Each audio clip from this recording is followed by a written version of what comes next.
ತಪಸ್ವಾಧ್ಯಾಯ ಶುಶ್ರೂಷಾ ಕೃಷ್ಣಪೂಜಾರತಂ ಮುನಿಂ ವಿಶ್ವೇಶಮಿಷ್ಟದಂ ವಂದೇ ಪರಿವ್ರಾಟ್ ಚಕ್ರವರ್ತಿನಂ. ಹರಿಕಥಾಮೃತ ಸಾರ ಗುರುಗಳ ಕರುಣದಿಂದಾಪನಿತು ಕೇಳುವೆ, ಪರಮ ಭಗವದ್ಭಕ್ತರಿದನಾದರದಿ ಕೇಳುವುದು. ಶ್ರೀ ಗುರುಭ್ಯೋ ನಮಃ. ಹರಿ ಓಂ, ಹರಿ ಓಂ, ಹರಿ ಓಂ.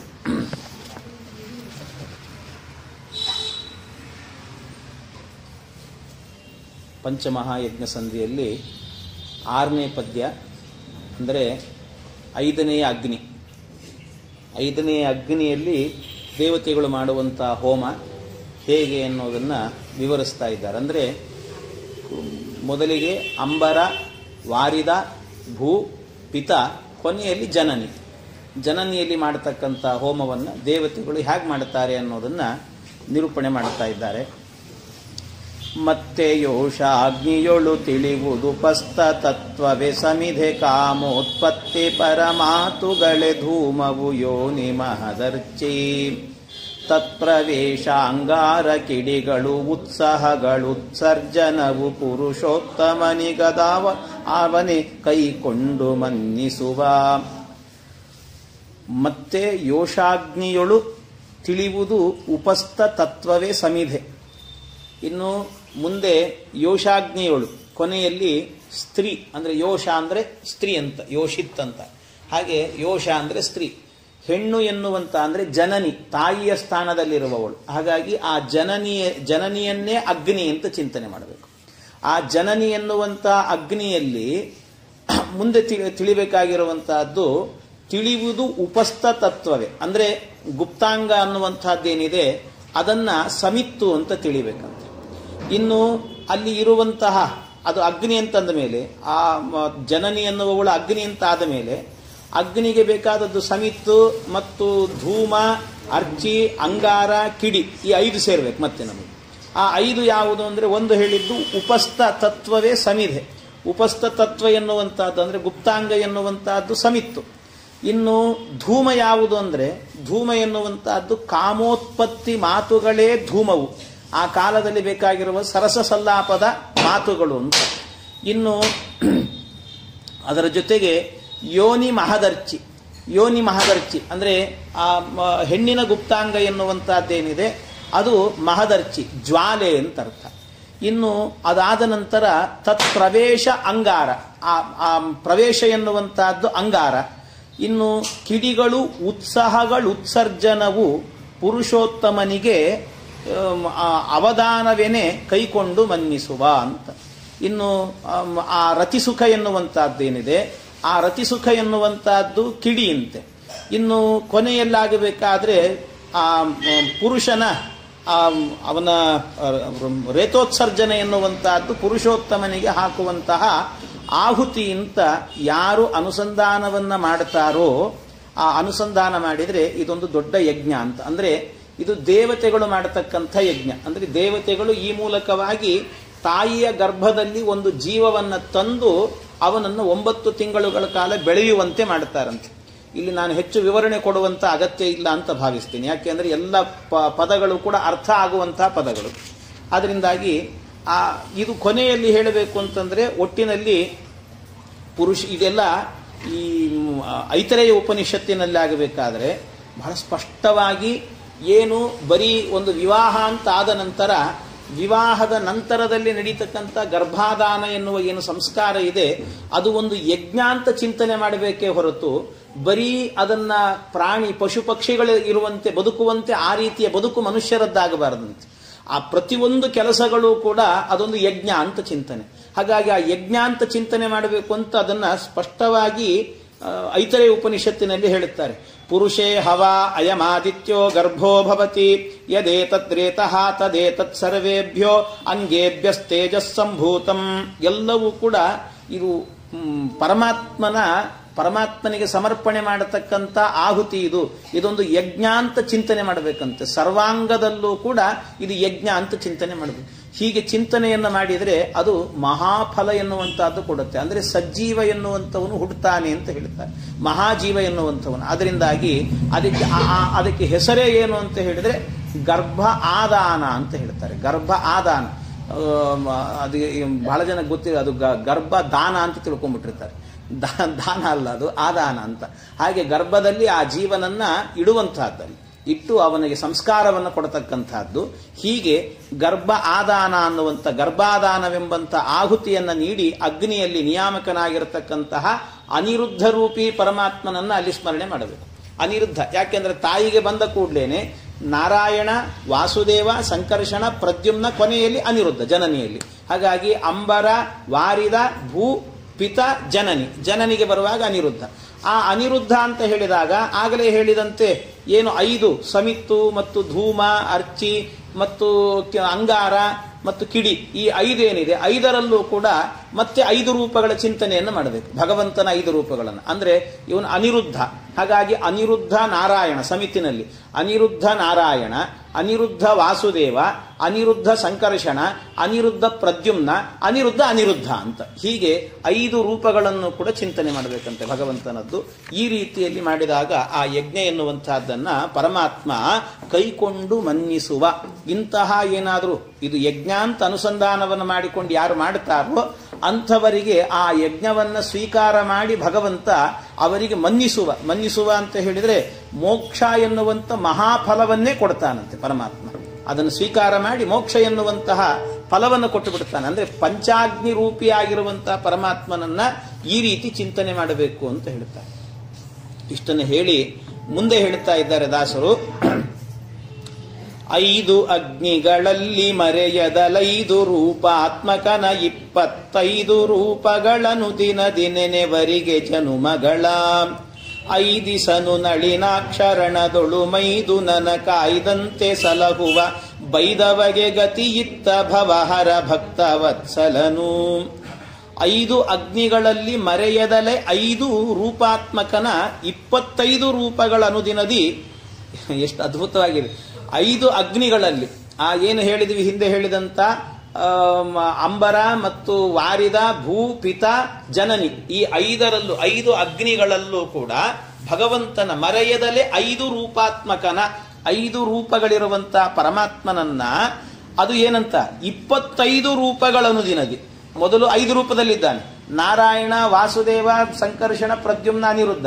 ಮತ್ತು ಅದರಲ್ಲಿ 25 ಅಂದ್ರೆ ನಾರಾಯಣ ವಾಸುದೇವ ಇತ್ಯಾದಿಯಾಗಿ ಹಿಂದೆ ಹೇಳಿದ ರೂಪಗಳನ್ನೆಲ್ಲ ಇಟ್ಟುಕೊಳ್ಬೇಕು. ಹಾಗೆ ಒಟ್ಟು 25, ಇದು 5 ಅಂತೂ ಎಷ್ಟಾಯ್ತು 30 ಅಂತಾಯ್ತು.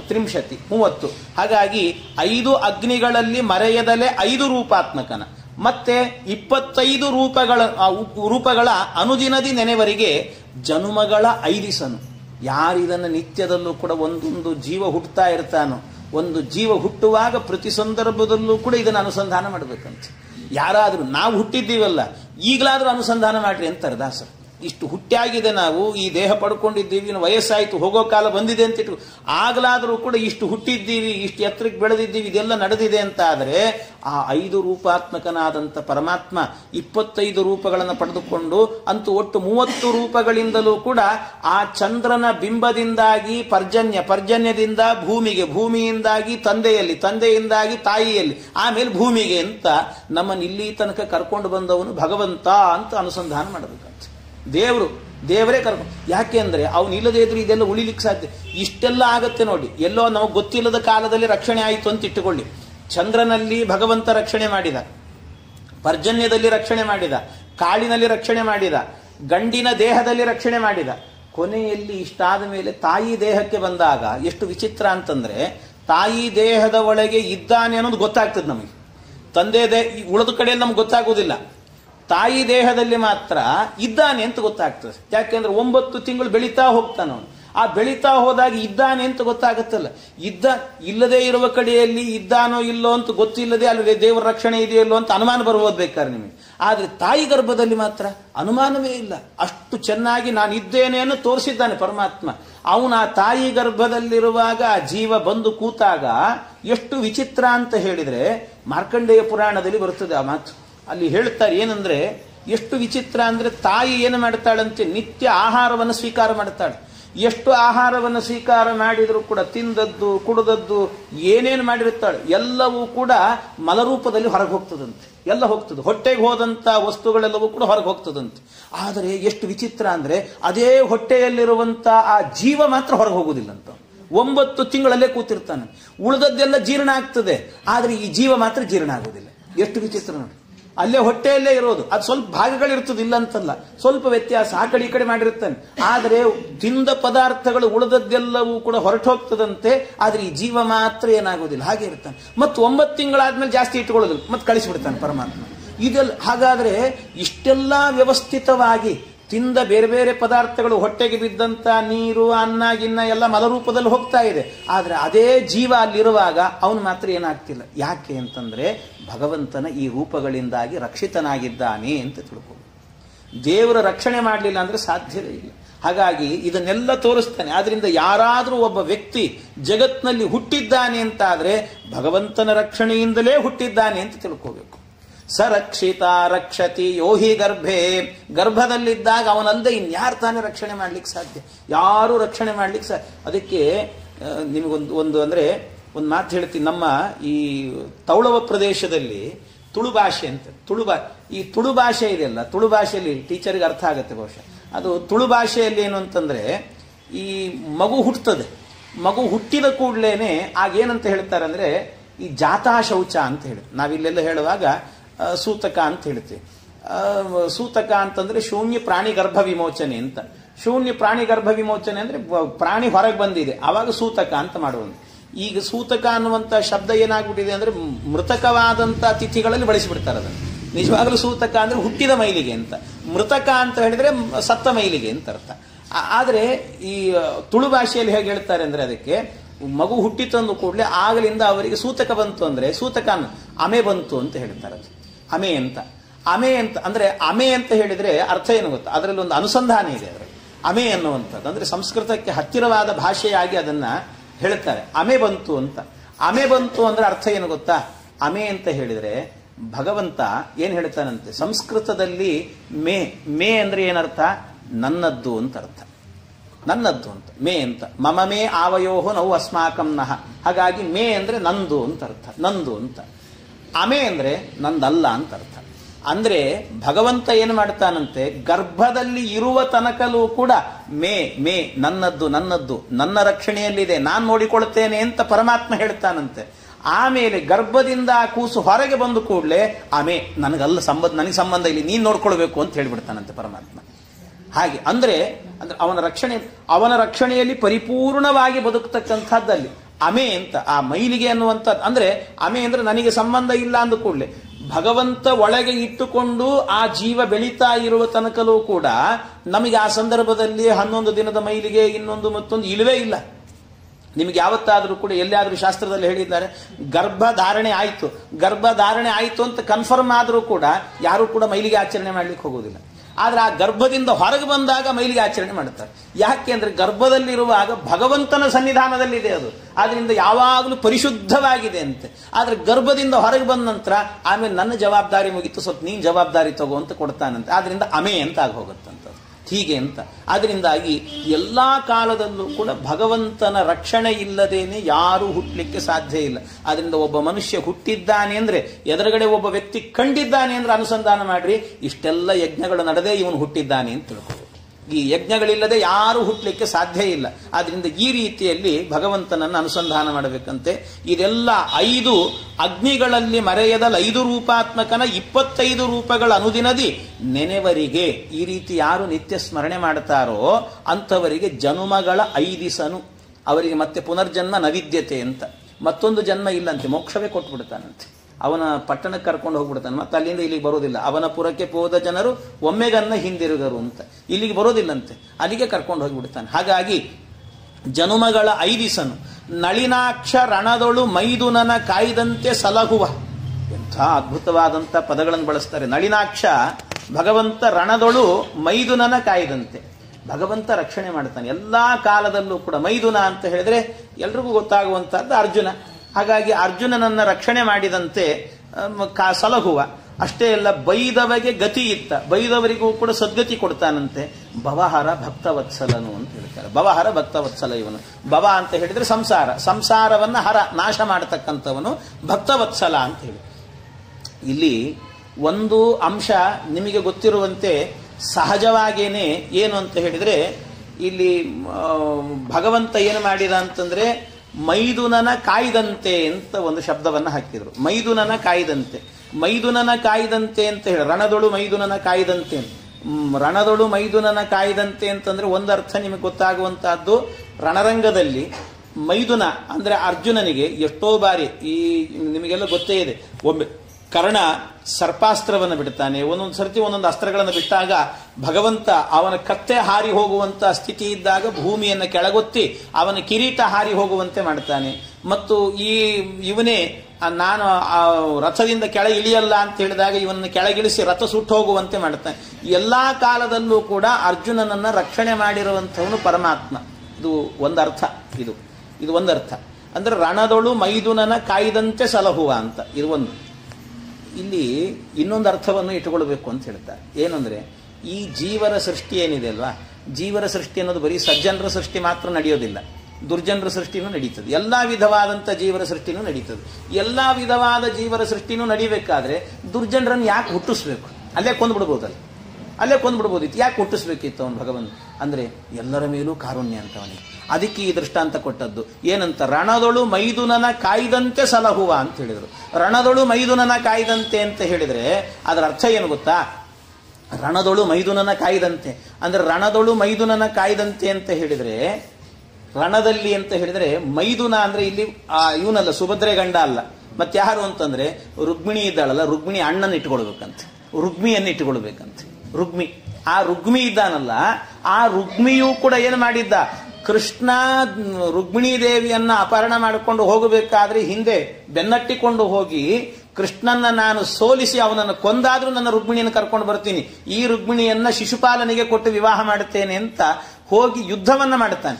ಆ ಯುದ್ಧವನ್ನ ಮಾಡುವಂತ ಪ್ರಸಂಗದಲ್ಲಿ ಕುಂಡಿನಪುರ ಅಲ್ಲಿ ತನಕಲೂ ಕೂಡ ಹೋಗಿ ಅವನು ಯುದ್ಧವನ್ನ ಮಾಡುತ್ತಾನೆ.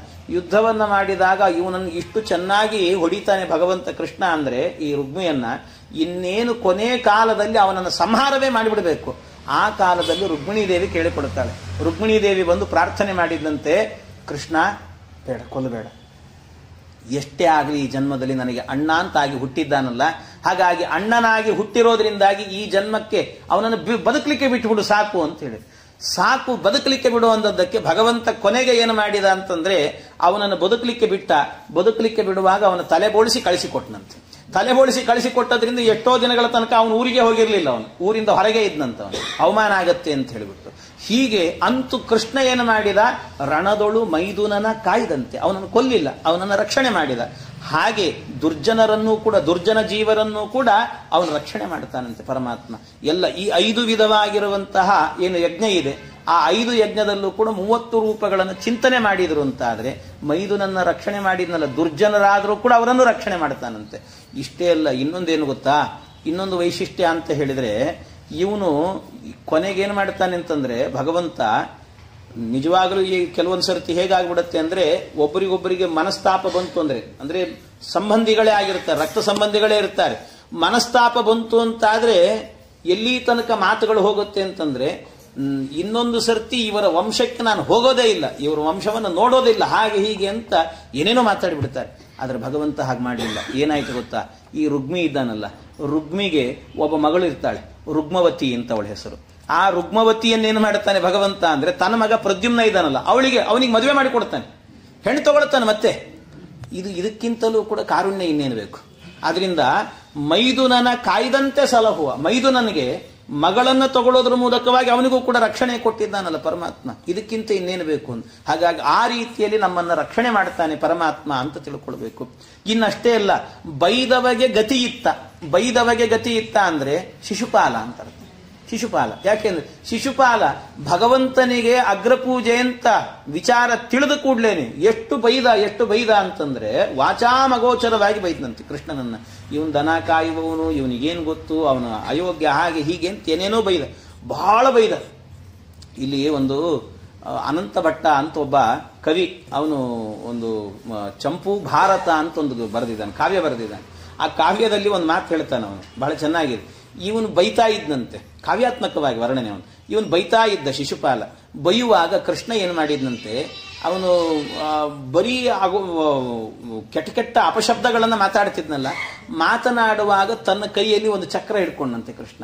ಆ ಚಕ್ರಕ್ಕೆ ಕೃಷ್ಣ ಹೇಳಿದ್ನಂತೆ, ನೋಡು ಅಲ್ಲಿ ಶಿಶುಪಾಲ ತುಂಬಾ ಬೈತಾ ಇದ್ದಾನೆ, ಅವನ ಕಂಠದ ಒಳಗೆ ಇನ್ನೂ ಎಷ್ಟು ಅಪಶಬ್ದಗಳಿದ್ದಾವೆ ಅಂತ ಒಂದ್ಸರ್ತಿ ಇಣಿಕಿ ನೋಡಿ ಬಾ ನೀನು ಅಂತ ಕಳಿಸಿದ್ನಂತೆ.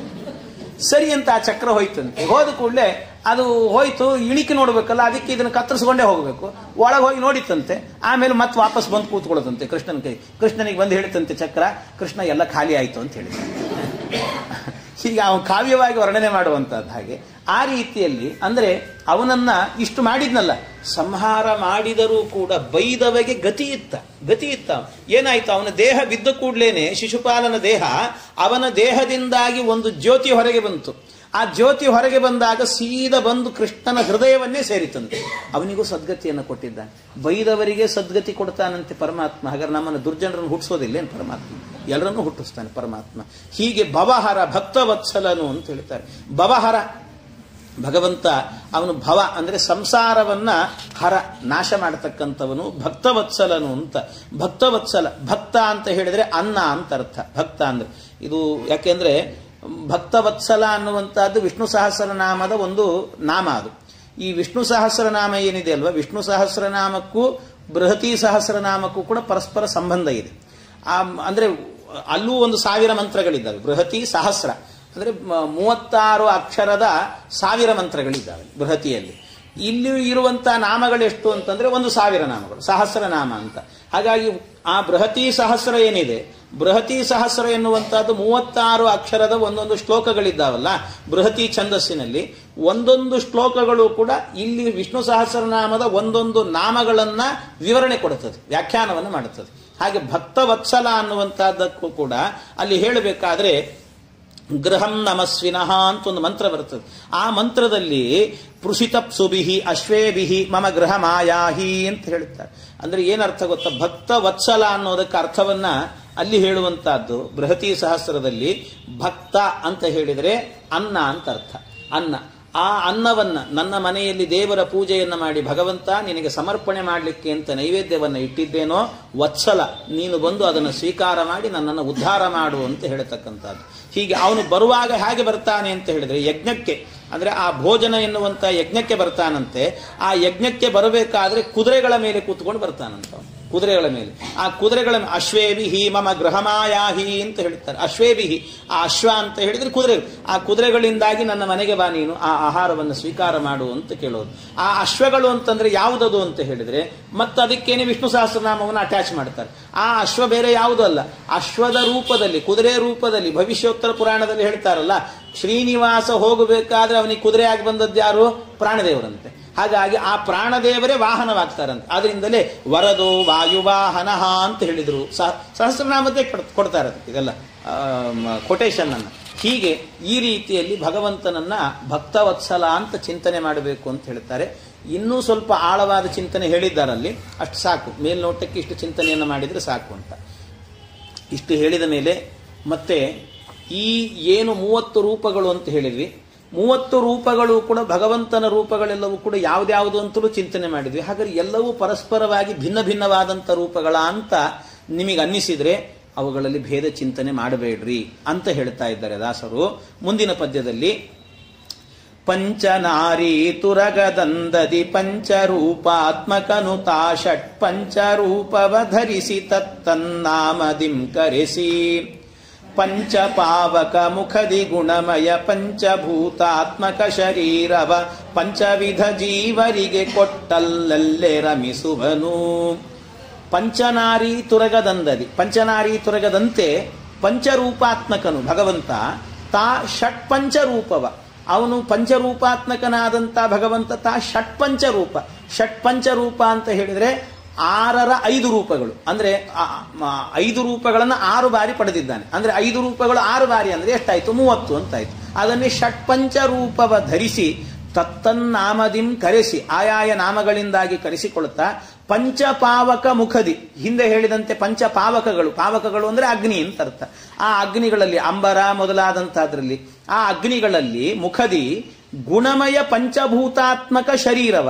ಗುಣಮಯ ಪಂಚಭೂತಾತ್ಮಕ, ಗುಣಮಯ ಅಂತ ಹೇಳಿದರೆ ಈ ಸತ್ವರಜಸ್ತಮೋ ಗುಣಗಳಿಂದ ಕೂಡಿರುವಂತಹ ಪಂಚಭೂತಾತ್ಮಕ ಅಂದ್ರೆ ನಮ್ಮ ಪಂಚಭೂತದಿಂದ ನಿರ್ಮಿತವಾದ ಈ ಶರೀರವನ್ನ ಪಂಚವಿಧ ಜೀವರಿಗೆ, 5 ವಿಧವಾದಂತಹ ಜೀವರಿಗೆ ಕೊಟ್ಟು ಅವರಿಗೆ ಅವರ ಒಳಗೂ ನಿಂತುಕೊಳ್ತಾನಂತೆ ಭಗವಂತ. ಅವರಲ್ಲೂ ಪ್ರವೇಶ ಮಾಡುತ್ತಾನೆ. ಅಲ್ಲಿ ಕೊಟ್ಟು ಅಲ್ಲಲ್ಲೇ ರಮಿಸುವನು, ಅವರ ಒಳಗೇ ಇದ್ದು ಆನಂದಮಯನಾಗಿರ್ತಾನಂತೆ ಪರಮಾತ್ಮ. ಎಷ್ಟು ಅದ್ಭುತ ಇವನು ಅಂತ ಇದಿಷ್ಟು ಮೇಲ್ನೋಟದ ಅರ್ಥ. ಹೀಗೆ ಇಲ್ಲಿ ಪಂಚನಾರಿ ತುರಗದಂದದಿ ಅಂತ ಹೇಳಿದರು. ಅಂದ್ರೆ ಪರಮಾತ್ಮ ಒಬ್ಬನೇ, ಆದರೂ ಅವನ ರೂಪಗಳು ಹಲವು ಅಷ್ಟೇ. ಅಂದ್ರೆ ಆ ರೂಪಗಳಲ್ಲಿ ಪ್ರತಿಯೊಂದರಲ್ಲೂ ಕೂಡ ಹಲವು ರೂಪಗಳು ಅಂತ ಹೇಳ್ತೀವಲ್ಲ, ಅದು ಒಂದೇ ರೂಪ ಆಗಿರ್ತದಂಥದ್ದು, ಒಂದೇ ರೂಪ.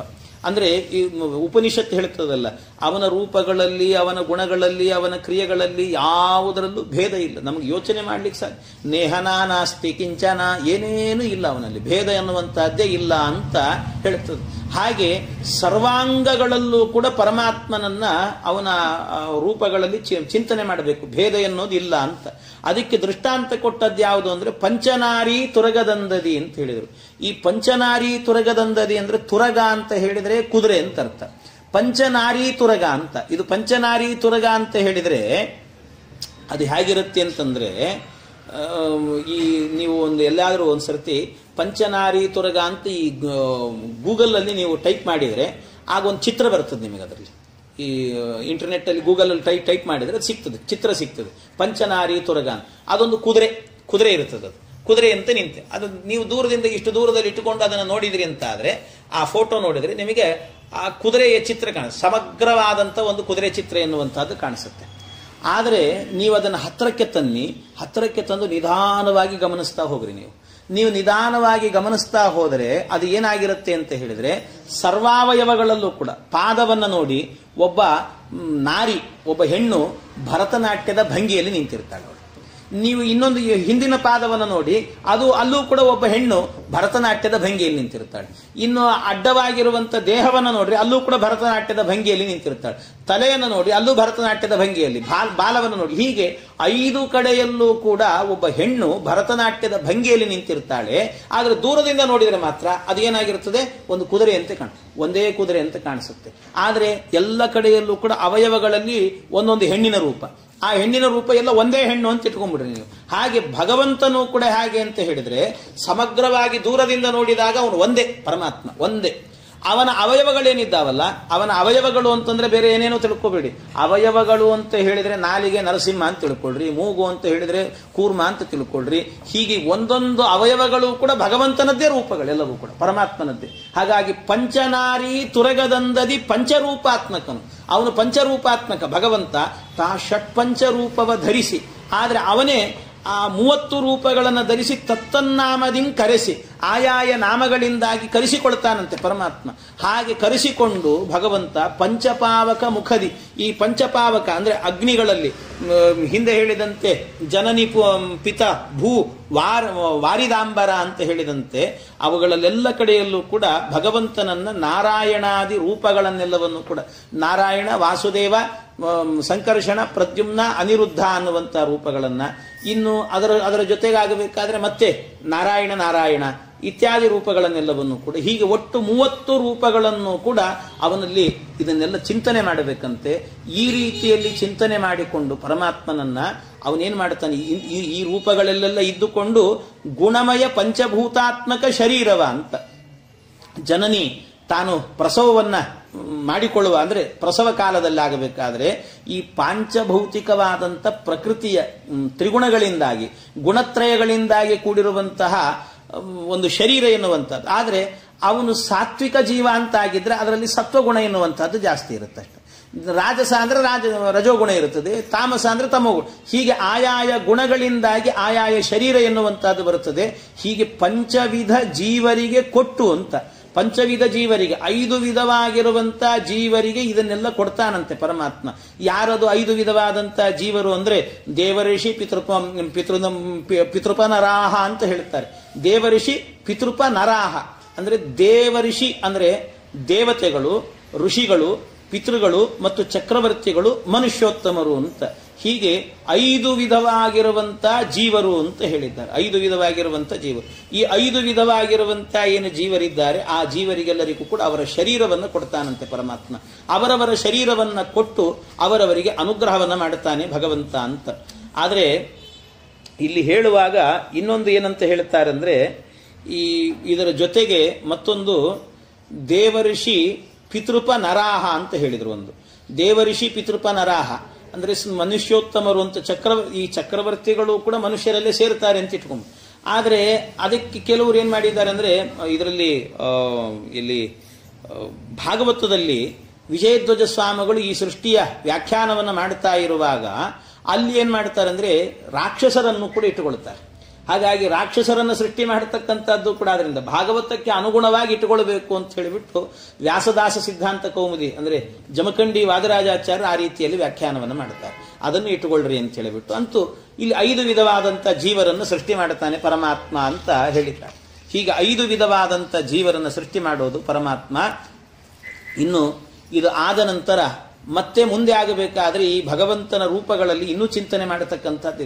ಸೃಷ್ಟಿ ಆಯಿತು, ಸೃಷ್ಟಿ ಆದ ನಂತರ ಮತ್ತೇನಾಗತ್ತೆ ಅಂತಂದ್ರೆ ಭಗವಂತ ನಮ್ಮ ದೇಹದ ಒಳಗೂ ಬರ್ತಾನೆ, ದೇವತೆಗಳ ಒಳಗೂ ಇರ್ತಾನೆ. ದೇವತೆಗಳು ಹೋಮ ಮಾಡಬೇಕಾದ್ರೆ ದೇವತೆಗಳ ಒಳಗೂ ಇದ್ದಾನೆ. ಅಂದ್ರೆ ಆ ಅಧಿಭೂತ, ಅಧಿದೈವ, ಅಧ್ಯಾತ್ಮ, ಅಧಿದೈವ ಅಂತ ಹೀಗೆ 3 ಕಡೆಯಲ್ಲೂ ಕೂಡ ಭಗವಂತ ಇರ್ತಾನಂತೆ ಪರಮಾತ್ಮ. ಅದನ್ನು ಚಿಂತನೆ ಮಾಡಬೇಕು ಅಂತ ಮುಂದೆ ಹೇಳುತ್ತಿದ್ದಾರೆ. ವಿಧಿಭವಾದಿ ಸಮಸ್ತ ಜೀವರ ಹೃದಯದೊಳಗೆ ಏಕಾತ್ಮ ನೆನಿಸುವ ಪದುಮನಾಭನು ಅಚ್ಯುತಾದಿ ಅನಂತ ರೂಪದಲ್ಲಿ ಅಧಿಸುಭೂತಾಧ್ಯಾತ್ಮವದಿ ದೈವದೊಳು ಕರೆಸುವ ಪ್ರಾಣನಾಗಾಭಿಧನು ದಶರೂಪದಲ್ಲಿ ದಶವಿಧ ಪ್ರಾಣರೊಳಗಿದ್ದು. ವಿಧಿ ಭವಾದಿ ಸಮಸ್ತ ಜೀವರ ಏನು ವಿಧಿ ಅಂತಂದ್ರೆ ಬ್ರಹ್ಮದೇವರಿಂದ ಹಿಡ್ಕೊಂಡು ಅಂತ ಅರ್ಥ. ಭವ ಅಂದ್ರೆ ರುದ್ರದೇವರು. ವಿಧಿ ಭವಾದಿ ಸಮಸ್ತ ಜೀವರ ಹೃದಯದೊಳಗೆ, ಎಲ್ಲರ ಹೃದಯದೊಳಗೂ ಕೂಡ ಭಗವಂತ ಏಕಾತ್ಮ ಅನ್ನೋ ಹೆಸರಿನಿಂದ ಇದ್ದಾನಂತೆ. ಏಕಾತ್ಮ ಅಂತಿದ್ದಾನಂತೆ ಪರಮ. ಏಕಾತ್ಮ ನೆನಿಸುವ ಯಾರವನು ಅಂದ್ರೆ ಪದುಮನಾಭನು ಅಂತ ಹೇಳಿದ್ರು. ಪದುಮನಾಭನು ಅಚ್ಯುತಾದಿ ಅನಂತ ರೂಪದಲ್ಲಿ, ಅಚ್ಯುತಾದಿ ಅನಂತ ರೂಪದಿಂದಾಗಿ ಅಧಿಸುಭೂತ ಅಂದ್ರೆ ಅಧಿಭೂತದಲ್ಲಿ, ಅಧ್ಯಾತ್ಮದಲ್ಲಿ, ಅಧಿದೈವದಲ್ಲಿ ಅವನಿದ್ದಾನಂತೆ. ಮತ್ತಷ್ಟೇ ಅಲ್ಲ, ಪ್ರಾಣ ನಾಗಾಭಿಧನು ದಶರೂಪದಲ್ಲಿ. ಪ್ರಾಣ ಮತ್ತು ನಾಗ ಇವರು 10 ಜನ ಪ್ರಾಣರಿದ್ದಾರಂತೆ. ಆ 10 ಜನ ಪ್ರಾಣರಲ್ಲೂ ಕೂಡ ದಶವಿಧ 10 ಹೆಸರಿನಿಂದ, ಅವರದ್ದೇ ಹೆಸರು, ಆ ಹೆಸರಿನಿಂದಲೇನೆ ಪ್ರಾಣರೊಳಗಿದ್ದು ಭಗವಂತ ನಮ್ಮನ್ನು ರಕ್ಷಣೆ ಮಾಡ್ತಿರ್ತಾನೆ ಅಂತ ತಿಳ್ಕೋಬೇಕು. ಇಷ್ಟು ಮೇಲ್ನೋಟದ ಅರ್ಥ ಇದು. ಇದರ ಅಂತರಂಗ ಏನು ಅಂದ್ರೆ, ಇಲ್ಲಿ ವಿಧಿಭವಾದಿ ಸಮಸ್ತ ಜೀವರ ಹೃದಯದೊಳಗೆ ಏಕಾತ್ಮ ನೆನಿಸುವ ಅಂತ. ಸಾಧ್ಯಾತ್ಮಂ ಸಾಧಿದೈವಂಚ ಸಾಧಿಭೂತಮಿತಿ ತ್ರಿಧ ವಿರಾಟ್ ಪ್ರಾಣೋ ದಶವಿಧ ಏಕದಾ ಹೃದಯೇನ ಚ. ಇದೆಲ್ಲ ಎಲ್ಲಿ ಅಂದ್ರೆ ಭಾಗವತದ ತೃತೀಯ ಸ್ಕಂದದಲ್ಲಿ ಬಹಳ ವಿಸ್ತಾರವಾಗಿ ಹೇಳ್ತಾರೆ ಇದನ್ನು. ಭಗವಂತನ ವಿರಾಟ್ ರೂಪದ ಚಿಂತನೆಯನ್ನು ಮಾಡಿ ದ್ವಿತೀಯ ಸ್ಕಂದದಲ್ಲಿ ಮಾಡ್ತಾರೆ. 3ನೇ ಸ್ಕಂದದಲ್ಲಿ ಇದನ್ನು ವಿಶೇಷವಾಗಿ ಹೇಳ್ತಾರೆ. ಅಂದ್ರೆ ಅಧ್ಯಾತ್ಮ, ಅಧಿದೈವ, ಅಧಿಭೂತ 3ರಲ್ಲೂ ಕೂಡ ಭಗವಂತ ಏಕಾತ್ಮ ಅನ್ನುವಂಥ ಹೆಸರಿನಿಂದ ಇದ್ದಾನೆ ಅಂತ ಅಲ್ಲಿ ನಿರೂಪಣೆ ಮಾಡ್ತಾರೆ. ಹೀಗೆ 3ರಲ್ಲೂ ಕೂಡ ಇರತಕ್ಕಂಥವನು. ಅಷ್ಟೇ ಅಲ್ಲ, ವಿರಾಟ್ ಪ್ರಾಣೋ ದಶವಿಧ ಏಕದ ಹೃದಯೇನಚ, ಹೃದಯದಿಂದಲೂ ಕೂಡ ಅಂತ ಹೃದಯದಲ್ಲಿ ವಾಸ ಮಾಡಿದ್ದಾನೆ ಅಂತ ಹೇಳ್ತಾರೆ. ಅಂದ್ರೆ ಇದರ ಅರ್ಥ ಏನು ಅಂದ್ರೆ, ವಿಧಿ ಭವಾದಿ ಸಮಸ್ತ ಜೀವರ ಹೃದಯದೊಳಗೆ, ಎಲ್ಲರ ಹೃದಯದೊಳಗೂ ಕೂಡ ಭಗವಂತ ಇದ್ದಾನಂತೆ. ಅದಕ್ಕೆ ಅವನಿಗೆ ಹೆಸರೇನು ಅಂದ್ರೆ ಏಕಾತ್ಮ ಅಂತ ಹೆಸರಂತೆ. ಏಕಾತ್ಮ ಅಂತ ಯಾಕೆ ಅವನಿಗೆ ಹೆಸರು ಅಂತಂದ್ರೆ, ಎಲ್ಲರ ಹೃದಯದಲ್ಲೂ ಭಗವಂತ ಇದ್ದಾನೆ ಅಂದ್ರೆ ಎಲ್ಲರ ಹೃದಯದಲ್ಲಿರುವ ಭಗವಂತ ಬೇರೆ ಬೇರೆ ಅಂತ ತಿಳ್ಕೋಬೇಡಿ, ಎಲ್ಲರಲ್ಲೂ ಇದ್ರೂ ಕೂಡ ಅವನು ಒಬ್ಬನೇ ಆಗಿದ್ದಾನೆ ಅಂತ ತಿಳ್ಕೋಬೇಕು. ಅವನು ಒಬ್ಬನೇ. ಹಾಗಾಗಿ ಅವನು ಒಬ್ಬನು ಅನ್ನೋದನ್ನು ಸೂಚನೆ ಮಾಡಲಿಕ್ಕೆ ಏಕಾತ್ಮ ಅಂತ ಕರೆದಿದ್ದಾರೆ ದಾಸರು. ಹಾಗೆ ಏಕಾತ್ಮ ನೆನಿಸುವ. ಹೀಗೆ ಅಧಿಸುಭೂತ ಅಧ್ಯಾತ್ಮ ಅಧಿದೈವದೊಳು ಅಂತ ಅಂದ್ರೆ ಅಧ್ಯಾತ್ಮಾದಿ ತ್ರಿಧಾಕಿಲಾಹ ಅಂತ ಇದು ವ್ಯೋಮ ಸಂಹಿತೆಯಲ್ಲಿ ಹೇಳುವಂತ ಮಾತು. ಅಂದ್ರೆ ತತ್ವಾಭಿಮಾನಿ ದೇವತೆಗಳೇನಿದ್ದಾರಲ್ಲ, ತತ್ವಾಭಿಮಾನಿ ದೇವತೆಗಳು ಎಲ್ಲಿರ್ತಾರೆ ಅಂತ ಹೇಳಿದ್ರೆ, ತತ್ವಾಭಿಮಾನಿಗಳು ಈಗ ಹೊರಗಡೆಯಲ್ಲಿ ಪಂಚಭೂತಗಳಿದ್ದಾರೆ.